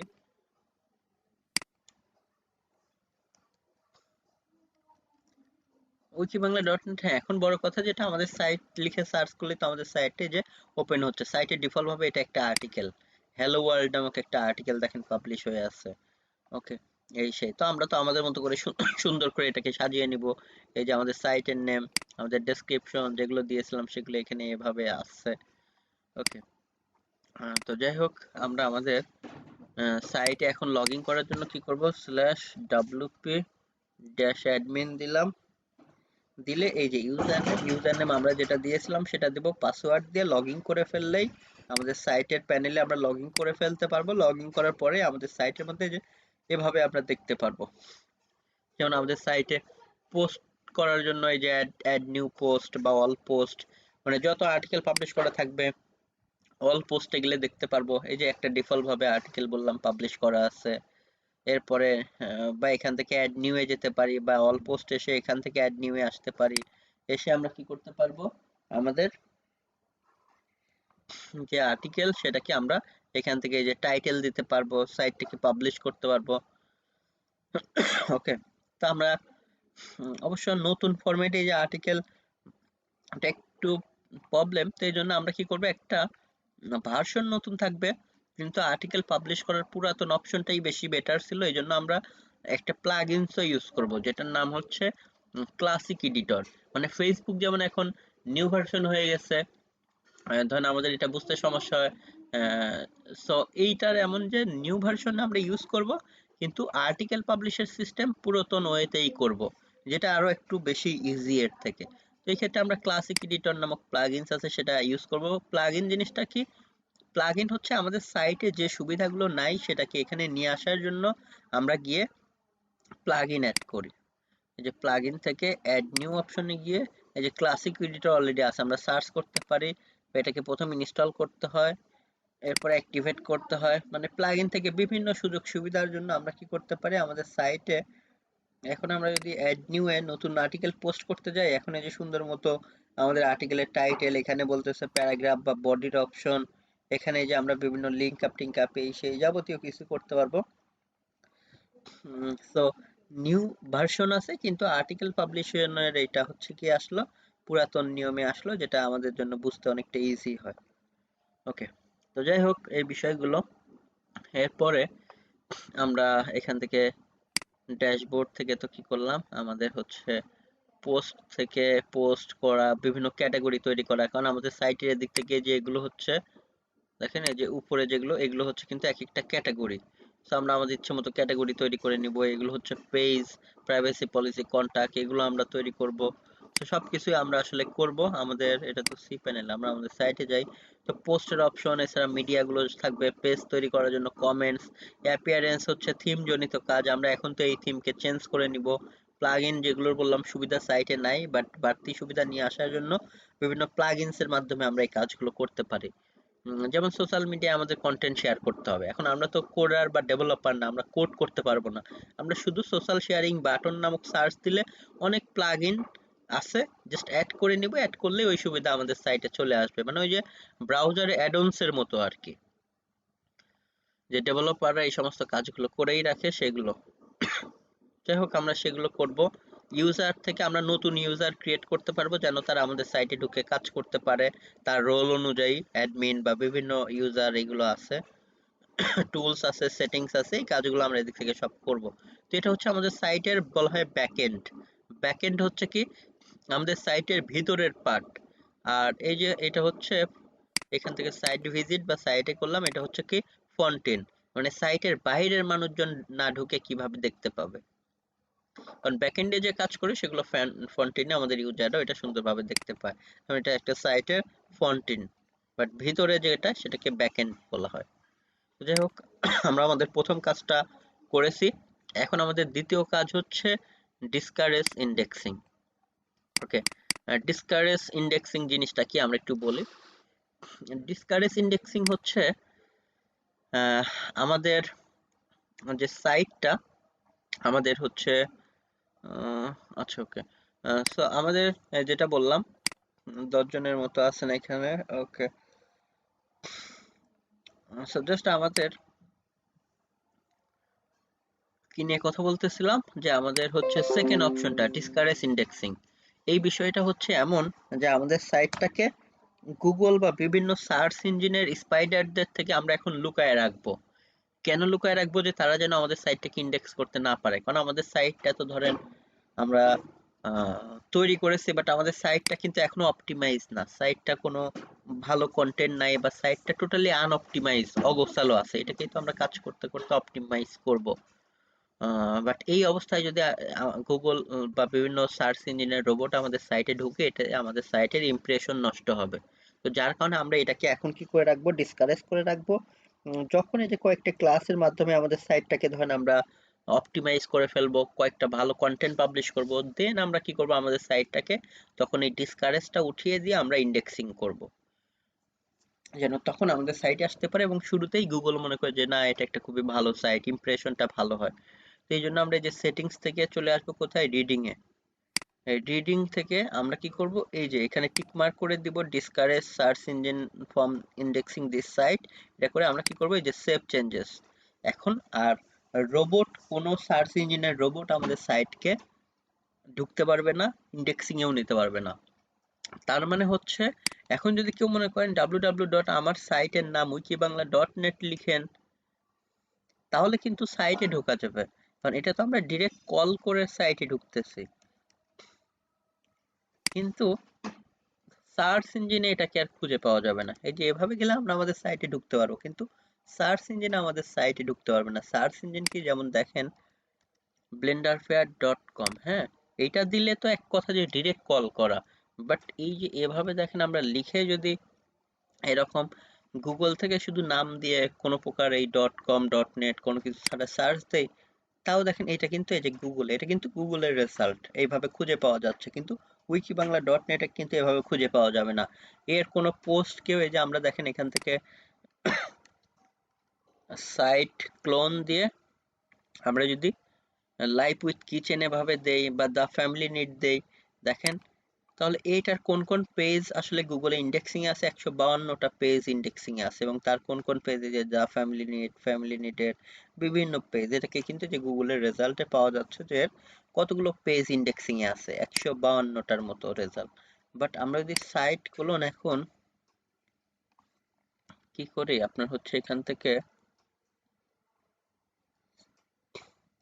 স্ল্যাশ একটা দেই বা এখন wikibangla.net দেই, দেখেন কোনোটাকেই কিন্তু খুঁজে পাওয়া যাচ্ছে না, ইভেন তার হোম পেজটাও কিন্তু নাই। কারণ আমরা তো এটাকে গুগল থেকে শুরুর পরেই, এটা ইন্ডেক্সিং এর আগেই আমরা লুকায় রাখছি, যেন আমাদের ইমপ্রেশনটা সাইটের নষ্ট না হয়। ওকে, তো আমরা কি করলাম, এটাকে তো অলরেডি কাজ করেছি, এরপর আবার ড্যাশবোর্ডে ব্যাক আসলাম। তো আমরা প্রথম সাইট তৈরির পরেই সাইটটাকে আমরা কি করলাম, ডিসকারেজ করে দিলাম, কারণ যেন এই অবস্থাতে দেখতে না পায়। কিন্তু আমাদের ইন্ডেক্সিং এ না দিলে তো এটা জীবনেও আমাদের কোনো পেজ গুগলেও যাবে না, সেটা র্যাঙ্কিং এও আসবে না। তো আমাদের তো ওইটাই সব থেকে ইমার্জেন্সি কাজ। তবে আমরা কি করলাম, সাইটটাকে ইমপ্রেশন যেন নষ্ট না হয় এই জন্য আমরা আগে থেকে ডিসকারেজ করে দিলাম। পরবর্তীতে সমস্ত কাজ করে আমরা এটাকে অপটিমাইজ করে দেন আমরা কি করব, ওই যে ডিসকারেজ যেখান থেকে করলাম ওইখান থেকে উঠায় দেন গুগল ওয়েবমাস্টার টুল বা সার্চ কনসোলে আমরা সাবমিট করব, যেন গুগল আমাদের সাইটটাকে ইজিলি দ্রুত সব পেজগুলো ইন্ডেক্সিং এ নিয়ে নেয়। আচ্ছা, তো আপনি কি এই বিষয়টা কি বুঝতে পারছেন নাকি বুঝেন নাই এখনো? স্যার এক কথায় হচ্ছে যে গুগল থেকে যাতে কেউ আমাকে খুঁজে না পায়, যে এই জন্য আমি হাইড করে রাখতেছি ব্যাপারটা। হ্যাঁ, যত না শুধু গুগল থেকেই রেডিও আমাকে মানুষজন খুঁজে না পায় এটা না, গুগলের রোবট মানে, গুলো যেন আমার সাইটে আসতে না পারে।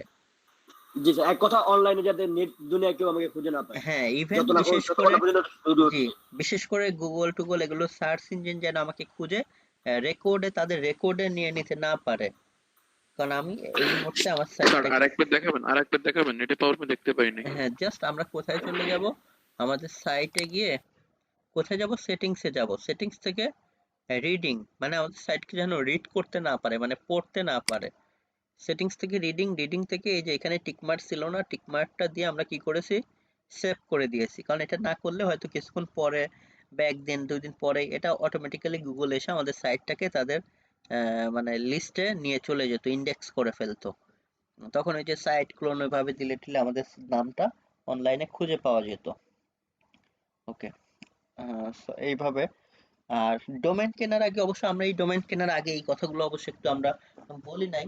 তবে দেখেন আমাদের ডোমেন কেনার আগে আমাদের কিছু জিনিস কিন্তু আসলে খুঁজে বের করে দেখতে হবে। আসলে কিছু বিষয় আমরা কি দেখব? সেটা দেখব যে ডোমেনটা আমরা কিনলাম সেই ডোমেনটা কি আমরাই প্রথম ইউজ করতেছি নাকি এর আগে কেউ ইউজ করেছিল, এবং ইউজ করে থাকলে সেটা আবার হচ্ছে ভালো আছে নাকি কেউ হয়তো উল্টাপাল্টা কাজ করে এটাকে নষ্ট করে রেখেছে। সেটা আমরা কিভাবে দেখতে পারি? সেটা দেখার জন্য আমাদেরকে যে কাজটা করতে হয় সেটা হচ্ছে, দেখেন আমাদের ডোমেনটা যখন, এটা কিন্তু একদম শুরুর কথা বলতেছি, আমরা এই কাজের মধ্যে এসে এই পর্যন্ত আপাতত স্টপ করেছি। আমরা নেক্সট স্টেপে যাব, তবে ওই কথাটা যেহেতু তখন মিস হয়ে গেছে আমরা একটু বলে নেই যে যে কোনো ডোমেন কেনার আগে এখান থেকে তো আপনি দেখলেন যে হ্যাঁ আগে নাম দিয়ে দিয়ে দেখবেন অ্যাভেলেবেল আছে কিনা। ওকে, যখন অ্যাভেলেবেল পেলেন, পাওয়ার সাথে সাথে কিনে না নিয়ে আমরা একটু ডোমেন ব্ল্যাকলিস্ট চেক, ওকে আমরা ডোমেন ব্ল্যাকলিস্ট চেক এখানে গিয়ে আমরা একটু সেই ডোমেনটাকে চেক করে দেখে নিব যে আসলে এই ডোমেনটা সবকিছু ঠিক আছে কিনা, নাকি কোনো অপশন থেকে এটাকে কোনো কেউ নিয়ে এটাকে খুব খারাপ কিছু করার জন্য ব্ল্যাক লিস্টে আবার ফেলে রেখেছে। সেই জন্য আমরা আমরা ধরেন www ডট কি উইকিবাংলা ডট নেট, এটাকে ব্ল্যাকলিস্ট চেক, আমরা এই ব্ল্যাকলিস্ট চেকের মধ্যে দিলে এখানে অনেকগুলো অপশন আসবে এবং দেখাবে সে মূলত আমাদের এখান থেকে দেখাচ্ছে যে ওকে আমাদের কোনোটাতেই কোনো মোটামুটি আসলে লিস্টেড নাই, বা নতুন কোনো, এটা যেহেতু অলরেডি কিনছি, ধরেন আমরা যে কোনো ডোমেন এদিক থেকে যেদিকে আসছিলাম অ্যাভেলেবেল কোনো একটাকে নিয়ে আমরা দেখবো। দাঁড়ান,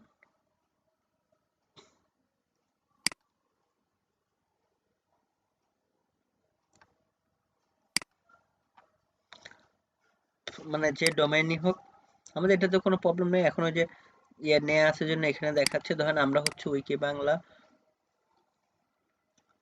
ধরেন ডাবল এ দিলাম এক্সাম্পল, ধরেন যে কোনো একটা কিছু দিয়ে অন্য একটা নাম দিয়ে আমরা এভাবে দেখে নিব যে এটাতে কোনো সমস্যা আছে কিনা। যদি রেড টেড থাকে তার মানে সেগুলো সমস্যা।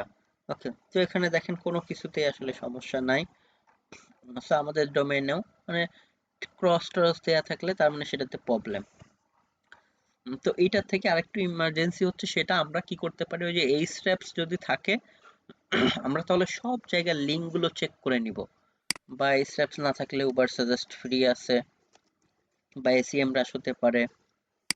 এই জায়গাগুলোতে এসে আমরা কি করতে পারি, আমাদের যে ডোমেইনটা ছিল সেই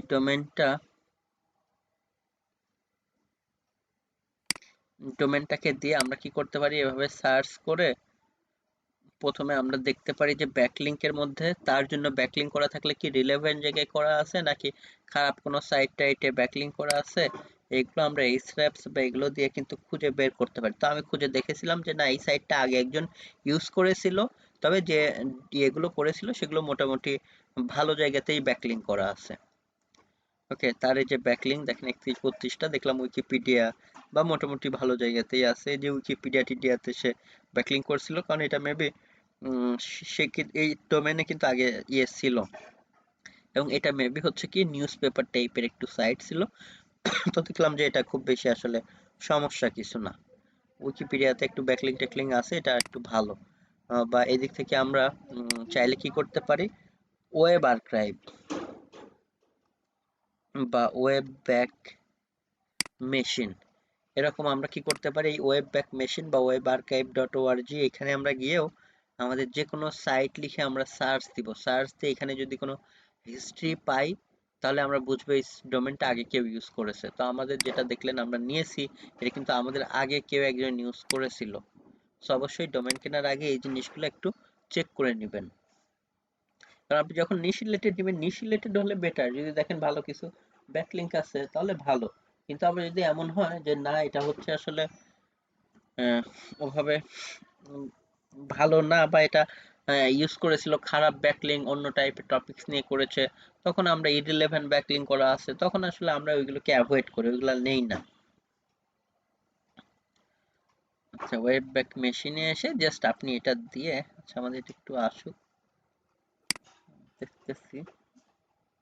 কারণ এই যে বিভিন্ন টাইপের জায়গায় সে ভালো ভালো জায়গায় মূলত উইকিপিডিয়ায় ব্যাকলিঙ্ক করছে, এত খারাপ কিছু না, উইকিপিডিয়ার ব্যাকলিঙ্ক আরো ভালো। এটা আমাদের জন্য আরো পজিটিভ যে আমাদের কয়েকটা ব্যাকলিঙ্ক সাইটের জন্য করাই আছে, তবে খারাপ কোথাও করা নাই। ধরেন আপনার হোম হলো বাট খারাপ, হয়তো স্ক্যান্ডাল বা এই সেই স্প্যামি সাইটে ব্যাকলিঙ্ক করা আছে, সেক্ষেত্রে আমরা সেগুলো একটু অ্যাভয়েড করি।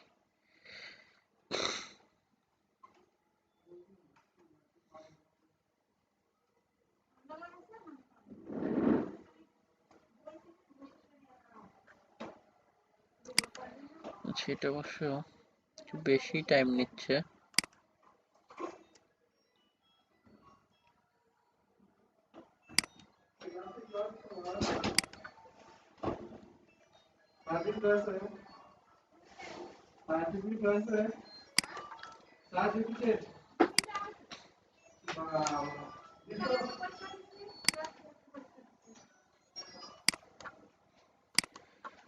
যাই হোক, এখানে আসলে এটা ভিতরে সাইট লিখে সার্চ দেওয়া যায়, এতে দেখা যায় যে আসলে সাইটটা দেখতে আগে কেমন ছিল আসলে। আচ্ছা দেখি, এটা ওপেন হতে থাক, আমরা যে কাজ করতেছি এটা করতে থাকি। তো আমরা এই দুটো কাজ করার পর এরপরে থিম ইনস্টলেশন করব। আমরা থিম ইনস্টলেশন বলতে আমরা যে থিম নিয়ে কাজ করতে চাই সে টাইপের থিম হচ্ছে সাইটটার লেআউটটা কেমন হবে। তবে আসলে আপনার সব থেকে যেটা জনপ্রিয় ফ্রি থিমের মধ্যে হচ্ছে আপনার জেনারেট পেজ, আর একটা হচ্ছে নাম অ্যাস্ট্রা। ওকে, এই যে সমস্ত ওয়েব অ্যাডভাইজার বা ওই যে লাইফ উইথ কিচেন যেগুলো দেখলেন, বা অনেক সার্চের র্যাঙ্কিং এ আছে, দেখবেন আপনারা এভাবে যদি ডব্লিউপি থিম ডিটেক্টর এই সমস্ত সাইটে যান, কোনো একটা সাইটকে চেক করেন, তাহলে চেক করে দেখতে পারবেন যে ওই সাইটটা কোন থিম দিয়ে তৈরি। যেমন আমরা এদিক থেকে ধরেন পেয়েছি, ধরেন এটাকে বা কোনো একটাকে আমরা এভাবে যদি কপি করে চেক করি, তাহলে আমরা এখান থেকে আর কি ডব্লিউপি থিম ডিটেক্টর এগুলোতে গিয়ে জানতে পারি যে এই সমস্ত সাইটগুলো কোন থিম ইউজ করেছে বা কি কি প্লাগ ইন ইউজ করেছে।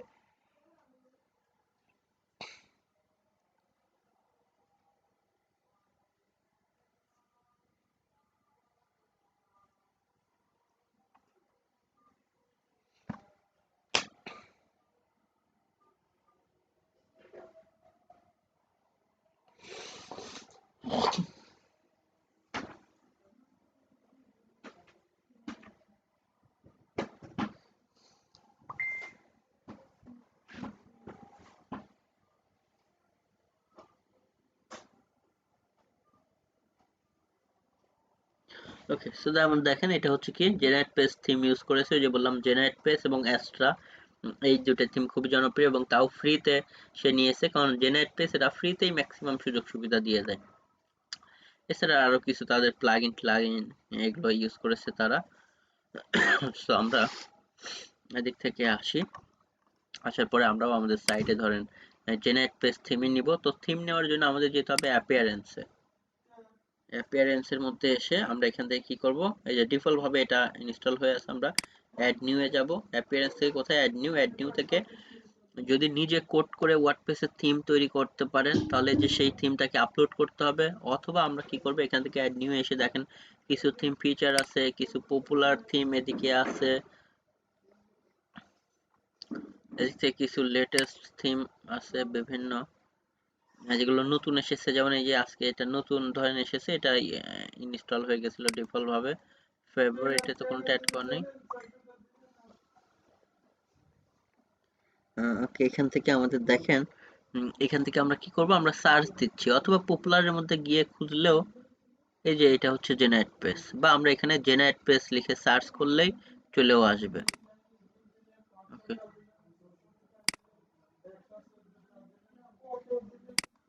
যখন আমরা ইনস্টল করলাম, ইনস্টল থেকে অ্যাক্টিভেট করলাম।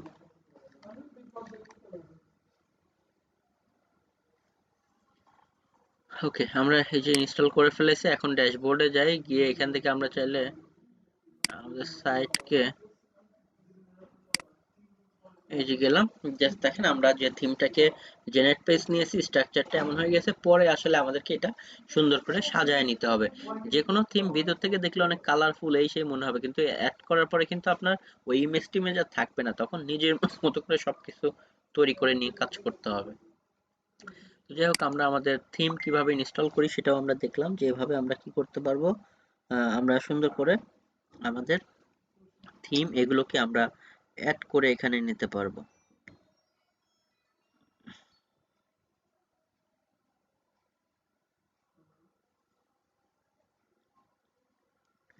আচ্ছা,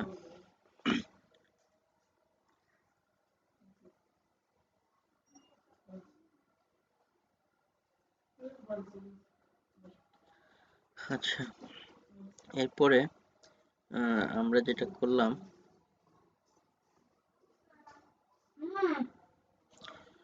আমরা এখান থেকে তো থিম ইনস্টল আমরা দেখলাম। এরপরে আমরা যেটা করব এটা হচ্ছে পারমালিঙ্ক সেটআপ।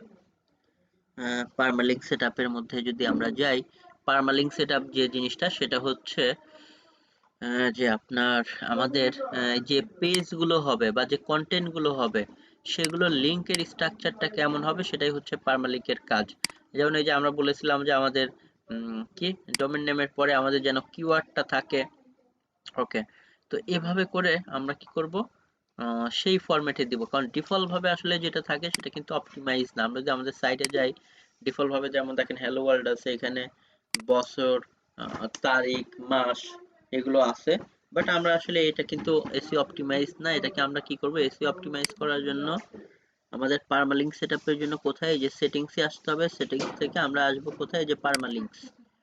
পারমালিঙ্কসে এসে এটা ডেট এন্ড নেম থাকবে, আমরা না দিয়ে আমরা কি করব, পোস্ট নেম দিব। ওকে, অলওয়েজ পোস্ট নেম দিব। পোস্ট নেম দিলে আমাদের এটা কি হবে, সেভ করে দিলাম। তাহলে এখন আমাদের যে কোনো জিনিস ডোমেন নেমের পরেই ওই যে হেডিং এর মধ্যে যেগুলো দিব সেই নাম আসবে, ডিফল্ট ভাবেই কিওয়ার্ড অপটিমাইজ হয়ে ইউআরএল তৈরি হবে। না হলেও আমরা চাইলেও কাস্টমাইজ করতে পারবো। এখন যদি আমরা আমাদের সাইটে যাই, দেখেন এখানে ক্লিক করে এখন কিন্তু আর ওই যে মাস ডেট নাই, ডোমেইন নেমের পরেই আমাদের হেডিং এর অপশন এগুলো চলে আসতেছে। তো আমরা তো হেডিং কিওয়ার্ড দিয়ে অপটিমাইজ করব। সো আমাদের ওই আগে সাল মাস এগুলো কিন্তু কোনো দরকার নাই, শুধু শুধু এটা আমার এখানে দেখিয়ে লাভ কি, উল্টা আরো দেখা যাবে যে এই ইয়েগুলো তো আরো কয়েক বছর আমাদের থাকবে আর্টিকেল গুলো, তো পরে মানুষ বুঝে যাবে যে এটা ব্যাকডেটেড আর্টিকেল বা এই সেই। তো এই জন্য আমরা পারমালিঙ্কটা আমাদেরকে সেট আপ করে নিতে হবে। সো আমরা পারমালিঙ্ক সেটআপটাও কি করেছি, ঠিক করেছি। তো পারমালিঙ্ক বিষয়টা কি আপনারা বুঝতে পারলেন, যে আপনাদের পোস্টের লিঙ্ক গুলো কেমন হবে? কারণ আমরা বলেছিলাম ওই যে লিঙ্কের মধ্যে আমাদের কিওয়ার্ড বেস দিব। তো আমরা পারমালিঙ্কটা সেট আপ করলাম। পারমালিঙ্ক সেটআপের পরে আমাদের এরপরে কাজ হচ্ছে অ্যাক্টিভেট অ্যাকিসমেথ। অ্যাক্টিভেট অ্যাকিসমেথ কি? অ্যাকিসমেথ হচ্ছে একটা প্লাগইন, এটাও আমাদের সাইটের সিকিউরিটি বাড়ানোর জন্য। আচ্ছা, তো আমরা এদিকে পরে যাই। এদিকে পরে গিয়ে আমরা দেখবো ওই যে আমরা বললাম যে আমাদের সাইটটা আগে আসলে ইউজ হয়েছে কিনা এই জিনিসগুলো চেক করার জন্য। এটা এখানে থাক, যাই হোক আমরা এগুলোকে কেটে দিই। তো আমরা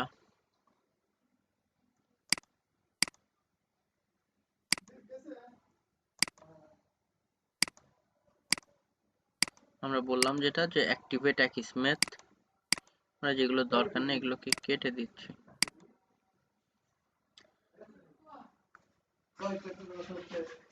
আচ্ছা, এটার জন্য আমরা যে কাজটা করব সেটা হচ্ছে প্রথম আমাদের প্লাগইন অপশনে যাব। অ্যাকিসমেথ হচ্ছে একটা প্লাগইনস। সো এটা ডিফল্ট ভাবে অ্যাকিসমেথ অ্যান্টি স্প্যাম প্লাগইন, যেটা অনলাইন থেকে বিভিন্ন ভাইরাস অ্যাটাক করা থেকে আমাদের সাইটটাকে সুরক্ষা দিবে। সেটা খুব কার্যকরী জন্য দেখেন অলরেডি ইনস্টল করাই আছে। আদারওয়াইজ আমাদের এখানে ইনস্টলে গিয়ে অ্যাকিসমেথ লিখে যে সার্চ করতে হতো, অ্যাকিসমেথ লিখে সার্চ করলেই এই যে অ্যাকিসমেথ স্প্যাম প্রোটেক্টর, এটা দেখেন অলরেডি ইনস্টল করাই আছে, যার কারণে অ্যাক্টিভেট দেখাচ্ছে। অন্য সবগুলো কিন্তু আমাদের কি করতে হয়, আগে ইনস্টল করতে হয়, দেন অ্যাক্টিভেট করতে হয়। তো এটাকে আমাদের আগে ইনস্টল করাই থাকে, ইনস্টল না করা থাকলে ইনস্টল করব, দেন অ্যাক্টিভেট করব।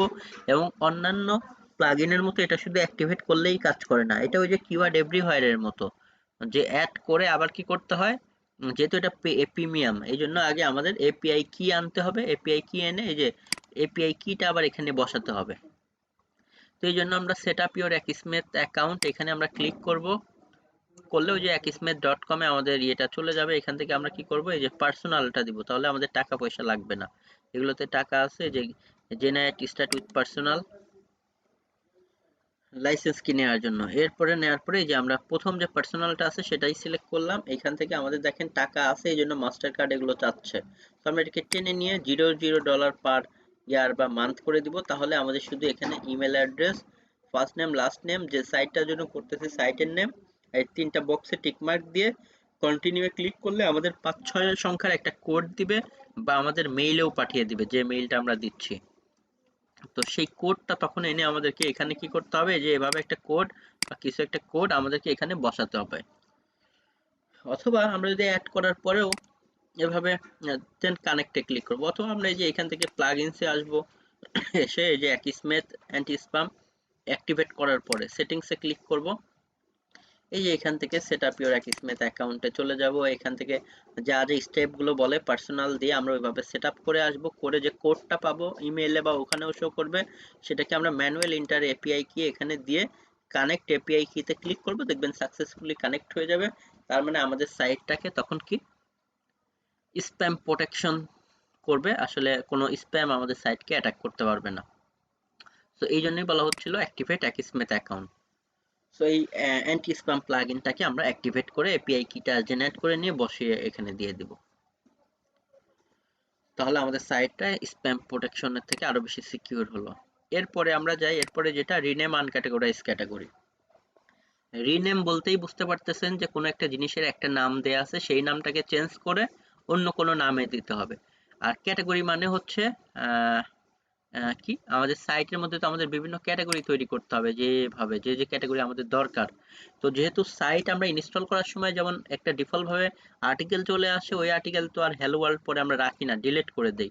তো এভাবে আমাদের একটা ক্যাটাগরিও তৈরি হয়ে যায়, একটা ডিফল্ট ভাবে দেখেন থিমও চলে আসে, সবকিছু একটা একটা করে স্যাম্পল আকারে চলে আসে, আদারওয়াইজ তো আমরা সাইটের লেআউটই ওই যে বুঝতে পারতাম না।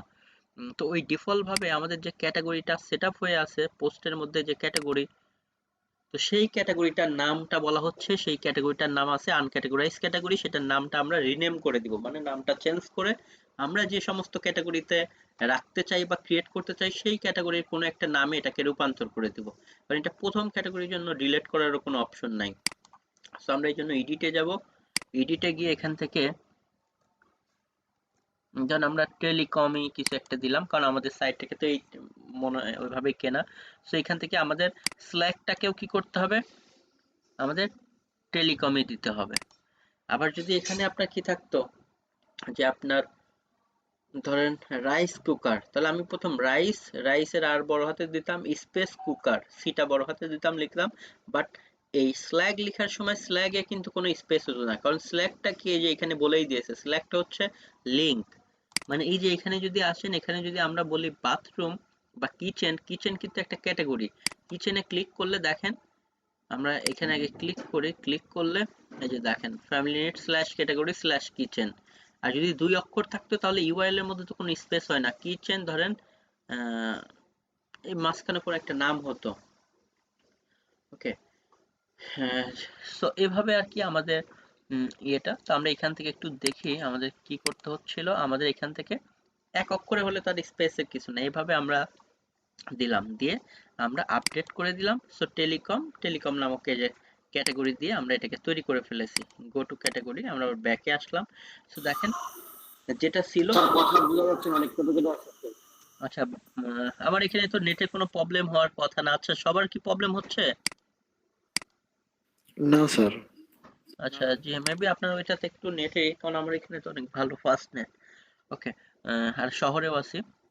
আচ্ছা যাই হোক, তারপরেও আপনি হচ্ছে এর মধ্যেও পাবেন আমাদের রেকর্ডেড ভিডিও, তো এখনই আপলোড করে দিয়ে দিব। তারপরে আরেকবার রিপিট করি, আমরা কি করলাম, ক্যাটাগরির নামটা আমরা ডিফল্ট ভাবে যেহেতু একটা ক্যাটাগরি হয়ে থাকে, এটার নাম থাকে আনক্যাটাগরাইজ ক্যাটাগরি, মানে বেনামি ক্যাটাগরি। কারণ ওরা তো আর জানে না যে আমরা কি টপিকস নিয়ে সাইট করব, কি কি নামে ক্যাটাগরি হতে পারে, এই জন্য একটা জাস্ট নাম দিয়ে দেয়। এটাকে আমরা এডিট করে একটা নামে রূপান্তর করে দিলাম।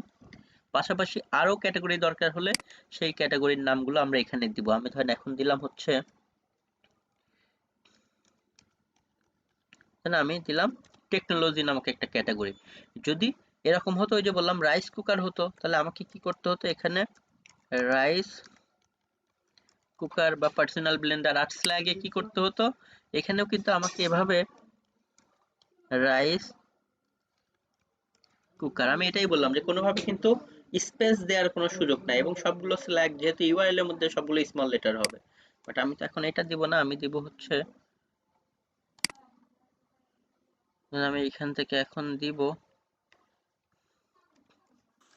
স্যার এটা হচ্ছে যে আমি যে টপিকটা নিয়ে আর্টিকেল পাবলিশ করবো ওই টপিকের জন্য যে ইয়াটা সেটা এখানে লিখবো, তাই তো হ্যাঁ স্যার? হ্যাঁ জি, আপনি ক্যাটাগরি তৈরি করতে হবে। আপনি যদি এখন ডিজিটাল মার্কেটিং নিয়ে একটা সাইট তৈরি করেন, আপনি হয়তো একটা ক্যাটাগরি দিলেন এসইও, একটা দিলেন নিয়ে, যেমন এই যে এখানে যেটা বোঝালাম যে আপনার ইয়েতে, বা ইনি শুধু হচ্ছে চাকু নিয়ে কাজ করতেছে, নাম দিয়েছে কি কিচেন নাইফ, একটা নাম দিয়েছে আউটডোর নাইফস। ওকে, আর এগুলো তো তার পেজ। সো এই যে দুইটা দেখেন, তো আপনার যে টপিকস হবে সেই রিলেটেড টপিকস এর মধ্যে তো আপনি ওই টাইপের কি করবেন, আর্টিকেল পাবলিশ করবেন। সো এখানে কিচেন নাইফ রিলেটেড আর্টিকেল এই ক্যাটাগরিতে, আউটডোর নাইফ নিয়ে যত আর্টিকেল সেটা এই ক্যাটাগরিতে, জি স্যার, বুঝতে পেরেছি। এভাবে আর কি। সো আমরা আমাদের সাইটে গেলাম, গিয়ে আমরা এখানে ধরেন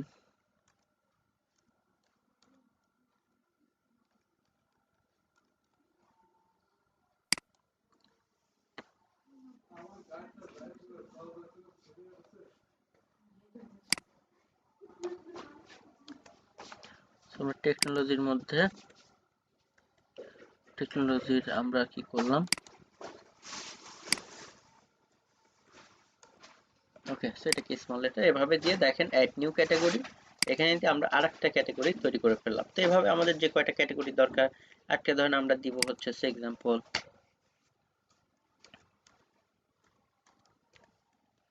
এডুকেশন,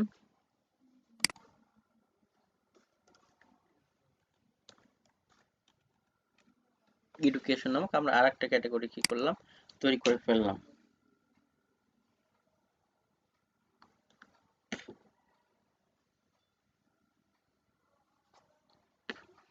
অলরেডি আমরা কি আগে থেকে দেখেন আমাদের যে যে ক্যাটাগরি গুলো, সেগুলোকে আমরা এভাবে করে তৈরি করে ফেলেছি।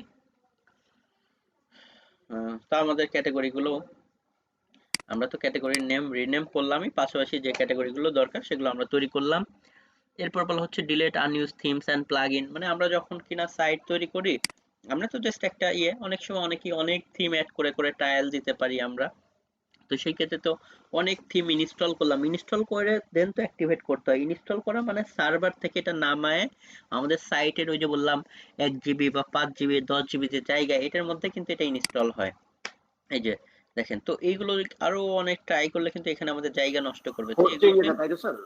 জি হোস্টিং যেটা স্যার, ওইটা হ্যাঁ ওইখানে তো এগুলো থাকতো, তাই না হ্যাঁ, স্যার? হোস্টিং এর মধ্যে এগুলোকে নিয়ে আসলাম। তো আমাদের একটা রুমের মধ্যে স্বাভাবিক আমরা যত জিনিস নামাবো, তো জায়গাটা তো দখল করবে। তো এগুলোকে আমাদের দরকার নেই, এতে কিন্তু আমাদের সাইটের লোডিং স্পিডটা কমে যাবে। তো আমরা যেগুলো দরকার নেই সেটা, যেটা দরকার যেটাকে রাখবো সেটা রেখে বাকিগুলো আমরা কি করে দিব, এই যে এভাবে ডিলিট করে দিব। কারণ এক একটা থিমের তো অনেকটা জায়গা খায়। তো আমার যেগুলো দরকার নেই সেগুলো আমরা ডিলিট করে ফেলে দিব, কারণ আমাদের এতে আনইউজ থিম এবং সেম ভাবে প্লাগইনও যদি আমরা ট্রাই করি, যেগুলো দরকার কেবলমাত্র সেগুলোকে প্লাগইন গুলো রেখে, ধরেন যেগুলো দরকার নাই সেগুলোকে আমরা প্রয়োজনে আগে ডিঅ্যাক্টিভেট করতে হবে, দেন ডিলিট। আর যেগুলো দরকার সেগুলো তো আমাকে রাখতেই হবে। ওকে, সো দেখেন এভাবে এখানে বলা হচ্ছে আনইউজ থিম এবং প্লাগইন গুলো আমরা ফেলে দিব, যেন আমাদের সাইটটা লোডিং স্পিডটা ভালো থাকে। আর প্রয়োজনীয় কেবলমাত্র যেগুলো প্লাগইন আমরা সেগুলোই নেই, উল্টাপাল্টা আমরা নেই না, কারণ এতে তো আবার জায়গা খায়। সো জায়গা যত বেশি করবেন তত বেশি তো জায়গা ফুরাবে, আবার লোডিং স্পিডটাও একটু কমবে। তো এভাবে আমরা কাজ করি। এরপরে ডিলেট, আচ্ছা আমরা রিনেম আনক্যাটাগরাইজ ক্যাটাগরি তো করেছি, আর এই যে এইটা delete unused themes and plugin, এটা তো আমরা মাত্র এই সেগমেন্টে কাজ করলাম। এরপরে বলা হচ্ছে remove default WP admin account. হ্যাঁ, আমরা শুরুতেই কিন্তু ডিফল্ট ডাব্লিউপি ওই যে অ্যাডমিন যেটা অ্যাডমিন ছিল আমরা ওইটাকে কিন্তু চেঞ্জ করে দিয়েছি অলরেডি, কিন্তু আমাদের শুরুতে ইউজার নেম, তো এটা সেইটাই বলা হচ্ছে। বা এর মধ্যে কিভাবে আমরা নতুন ইউজার নেম টেম ক্রিয়েট করব সেগুলো চলেন আমরা একটু দেখি। এখান থেকে নতুন কোনো ইউজার যদি আমরা ক্রিয়েট করতে চাই, অল ইউজারে গেলে এখানে তো কারা কারা ইউজার আছে সব দেখতে পারবো। উইকি বাংলা নামক যে একটা করেছি অ্যাডমিনিস্ট্রেটর। আর এরপরে নতুন ইউজার ক্রিয়েট করতে চাইলে অ্যাড নিউয়ে যাব। ধরেন আপনাদের কাউকে তৈরি করতে চাইলে তার ধরেন এক্সাম্পল কোনো একটা নাম দিলাম এদিক থেকে, ধরেন এদিক থেকে তার ইউজার নেম দিলাম ধরেন রাকিব2190, তার জন্য একটা ইমেলও দিতে হবে, ধরেন ইমেল দিলাম। এটা নামগুলো ম্যান্ডেটরি না, যেগুলো রিকোয়ার্ড এগুলো আমাদেরকে দিতেই হবে। ইউজার নেম, ইমেল অ্যাড্রেস, আর এখান থেকে হচ্ছে কি পাসওয়ার্ড। এটা ডিফল্ট ভাবে পাসওয়ার্ড আছে, আমরা এটাও নিতে পারি বা চাইলে আমাদের মতো করে সুন্দর করে যে পাসওয়ার্ড দিতে চাই সেটা দিব। এরপরে রোল, তাকে কি রোল দিব। সাবস্ক্রাইবার হলে তো শুধু লগ ইন করতে পারবে, ভিতরে দেখতে পারবে, কোনো কাজ করতে পারবে না। অ্যাডমিনিস্ট্রেটর তো সবই করতে পারবে, এডিটর আর্টিকেল পাবলিশ করতে পারবে এই সেই। তো আমরা যদি অ্যাডমিনিস্ট্রেটর সব কাজ করার জন্য দিতে চাই, তাহলে আমরা চাইলে অ্যাড নিউ এ ক্লিক করলেই এই সমস্ত ইনফরমেশন আইডি পাসওয়ার্ড দিয়ে একজনের কি হয়ে যাবে, অ্যাকাউন্ট ক্রিয়েট হয়ে যাবে। তখন সে ওইটা দিয়ে লগ ইন করতে পারবে, আমার অ্যাকাউন্ট তাকে দেওয়ার দরকার নাই, সে তার বাসায় বসে তার অ্যাকাউন্ট দিয়ে সাইট অ্যাক্সেস করে কাজ করতে পারবে। ওকে,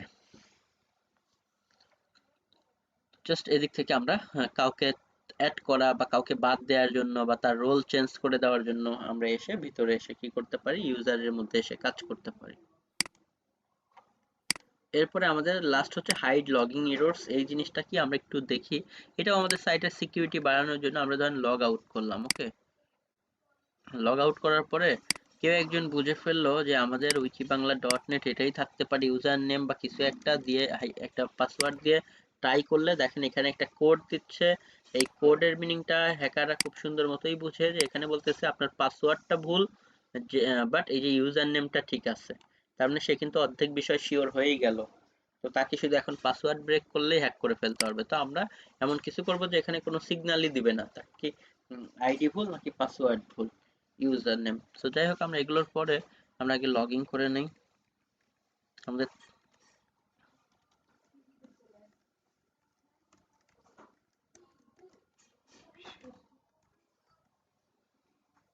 আমরা একটা পাসওয়ার্ড দিয়ে লগ ইন করে নিয়ে আমাদের থিমের মধ্যে কোড বসানোর জন্য প্রথম যাব আমরা অ্যাপিয়ারেন্সে। তার আগে আমরা কোডটাকে কপি করে আচ্ছা নিয়ে আসি।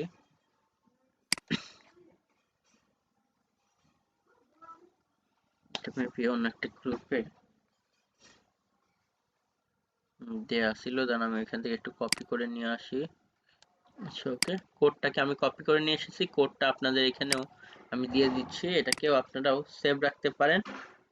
ওকে, এই যে এই কোডটা আমাদের বসাতে হবে। এই কোডটা কোথায় দিব, আমরা আমাদের সাইটের যে প্যানেল স্যার আছে। ভিডিও রেকর্ডারটা একটু অন করে দিন।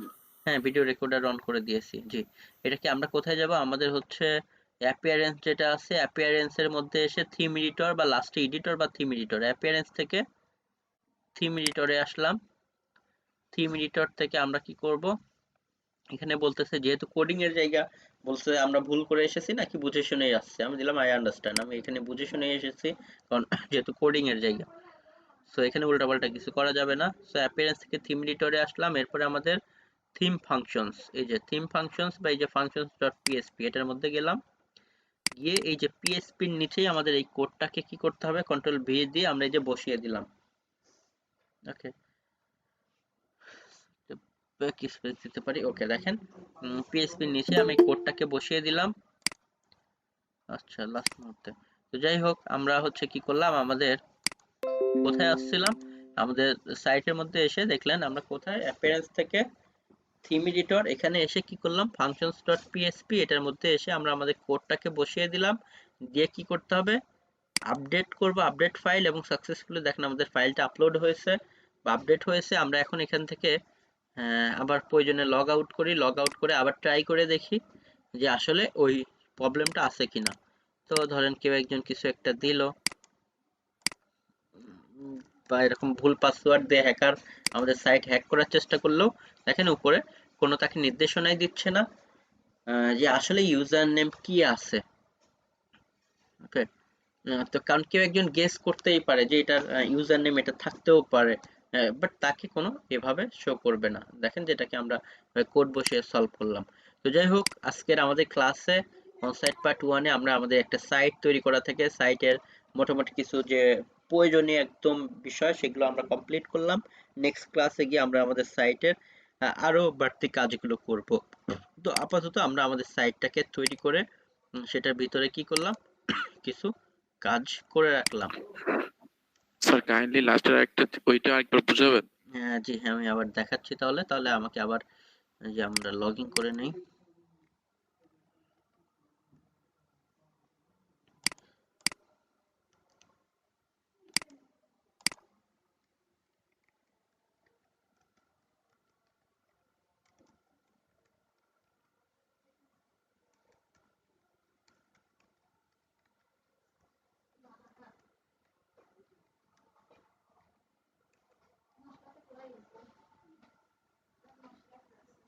ওকে, জাস্ট আমরা কি করেছি, আমাদের সাইটটা লগ ইন করেছি। আমাদের ওই যে লগইন হাইট এররস, এটাকে আমরা কি করব, এই প্রবলেমটাকে সলভ করার জন্য আমাদের সর্বপ্রথম, আচ্ছা আপনারাই কেউ একজন বলতে থাকেন, আমি যাই। আমাদের সাইটটা আমরা কোথায়, যে লগ ইন করেছি, এখন কোথায় যাব আমরা, কেউ একজন বলেন।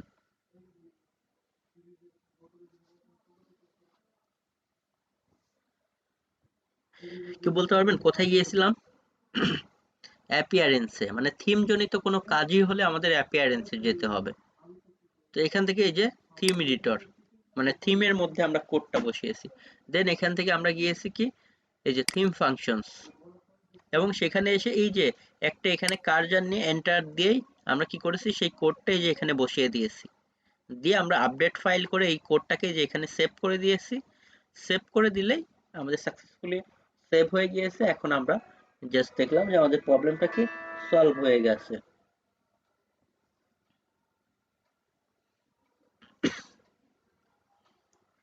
আচ্ছা,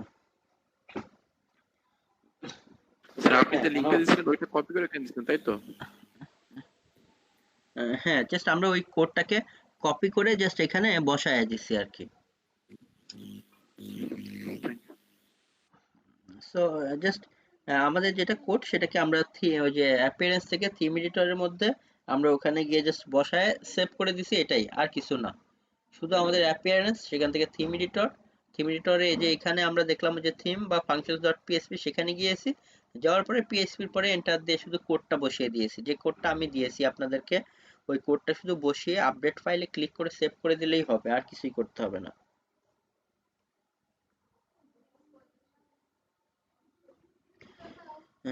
ওকে, সো এই হচ্ছে আমাদের মোটামুটি যেটা বললাম, আহ, আমাদের হচ্ছে, দেন একটা মিনিট, কল দিচ্ছে কেন।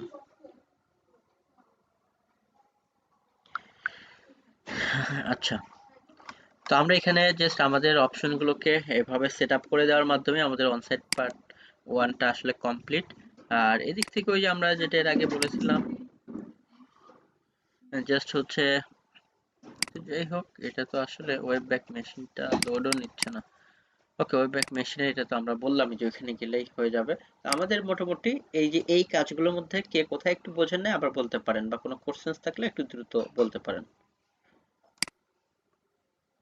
আর ভিডিওটা তো আছেই। ওকে, ভিডিও আমি দিয়ে দিচ্ছি। আচ্ছা, কেউ একজন বলেন যে কারো কোথাও প্রবলেম থাকলে বলতে পারেন। স্যার আমার আমার নাম্বার 4 এ একটু প্রবলেম আছে, তাছাড়া মেবি হয়ে গেছে। নাম্বার 4 এ ওকে, পারমালিঙ্ক সেটআপ। আচ্ছা, আমরা এটা আগে দেখে নিই, পারমালিঙ্ক সেটআপ জিনিসটা কি। পারমালিঙ্ক হচ্ছে, তো আমরা বুঝি যে আমাদের প্রতিটা আর্টিকেলের, এখন ধরেন এই যে এই সাইটে যদি যাই, এখন তার ধরেন হচ্ছে কিওয়ার্ড হচ্ছে কি বেস্ট অটো, কি অটোমেটিক নাইভস আন্ডার, ধরেন $50। তো এই যে এক্সাম্পল ইউআরএল এর মধ্যে যেন এভাবে আসে। আমাদের সাইটে শুরুতে দেখেছিলেন কি ছিল, এখানে কিন্তু সাল মাস তারিখ এগুলো ছিল। তো সেই জিনিসটাকে আমরা, প্রবলেমটাকে সলভ করার জন্য আমরা কি করেছি, আমাদের সাইটের সেটিংস এর মধ্যে আমরা পারমালিঙ্কে একটা অপশন পাবোই। এই যে সেটিংস থেকে পারমালিঙ্কসে যাব, গিয়ে এখানে কিছুই না, এটা এই যে ডে এন্ড নেম অপশন ছিল, যার কারণে এই যে ভিতরে ওইভাবে নাম আসতেছিল সাল মাসের মানে যেদিন পোস্ট করবেন ওই দিনের তারিখ মারিক আসবে, এরপরে হেডিং। তো আমরা এটা না দিয়ে আমরা কি করব, শুধু পোস্ট নেমটা সিলেক্ট করে দিয়ে সেভ করে দিলেই হয়ে যাবে, আর কিছুই না। শুধু এখানে আসবেন, পোস্ট নেম এগুলো দিয়ে দিবেন, এরপরে ওই যে আমরা হ্যালো ওয়ার্ল্ড নামক আর্টিকেল দেখলাম যে পারমালিঙ্ক সেটআপের যে এটা ওই অপশনটা আছে, কারণ এটা শুরুতেই যে আনঅপটিমাইজ অবস্থায় থাকে। এটা কি বুঝতে পারছেন নাকি বুঝেন নেই এখনো? জি বুঝেছি, জি ওকে জি, ওকে। আর কোনো অপশন থাকলে কেউ বলতে পারেন। আর এখানে আমি দিলাম কেন, যেন সিরিয়াল অনুযায়ী আপনারা কাজগুলো করতে পারেন, কারণ এখানে কিন্তু এই যে পারমালিঙ্ক সেটআপের পরে কেউ গিয়ে যদি আবার থিম চেঞ্জ করেন তাহলে কিন্তু ওই কাজটা আবার নতুন করে করতে হবে। এই জন্য আমি স্টেপ বাই স্টেপ দিয়েছি যে কোনটার পরে কোনটা করবেন। ওয়ার্ডপ্রেস ইনস্টলেশন ডিসকারেজ, এরপরে থিম আপনার প্রয়োজনে 1000টা চেঞ্জ করার দরকার হলে করেন। এইটা শেষ করার পরে কোনো একটা থিম ফাইনাল করার পরেই আপনি গিয়ে পারমালিঙ্ক সেটআপ করেন। না হলে কোনো একটা থিম চুজ করলেন, পারমালিঙ্ক সেটআপ করলেন, ওইটা ভালো লাগলো না আরেকটা নিলেন, তখন কিন্তু পারমালিঙ্ক আর কাজ করবে না, কারণ এটা থিমের মধ্যে। আবার আপনাকে চেঞ্জ করে দেখে নিতে হবে ঠিক আছে কিনা। বা এগুলোর পরে থিম নিলেন, অ্যাক্টিভেট অ্যাকিসমেট করলেন, থিমের মধ্যে তো কোড বসানো, আবার থিম চেঞ্জ করলে কিন্তু এটাও আবার কি করতে হবে, এগুলো চেক করে দেখতে হবে ঠিক আছে কিনা। ওকে, তো এখানে আর কারো কোনো প্রবলেম আছে এই কয়েকটা অপশনের মধ্যে?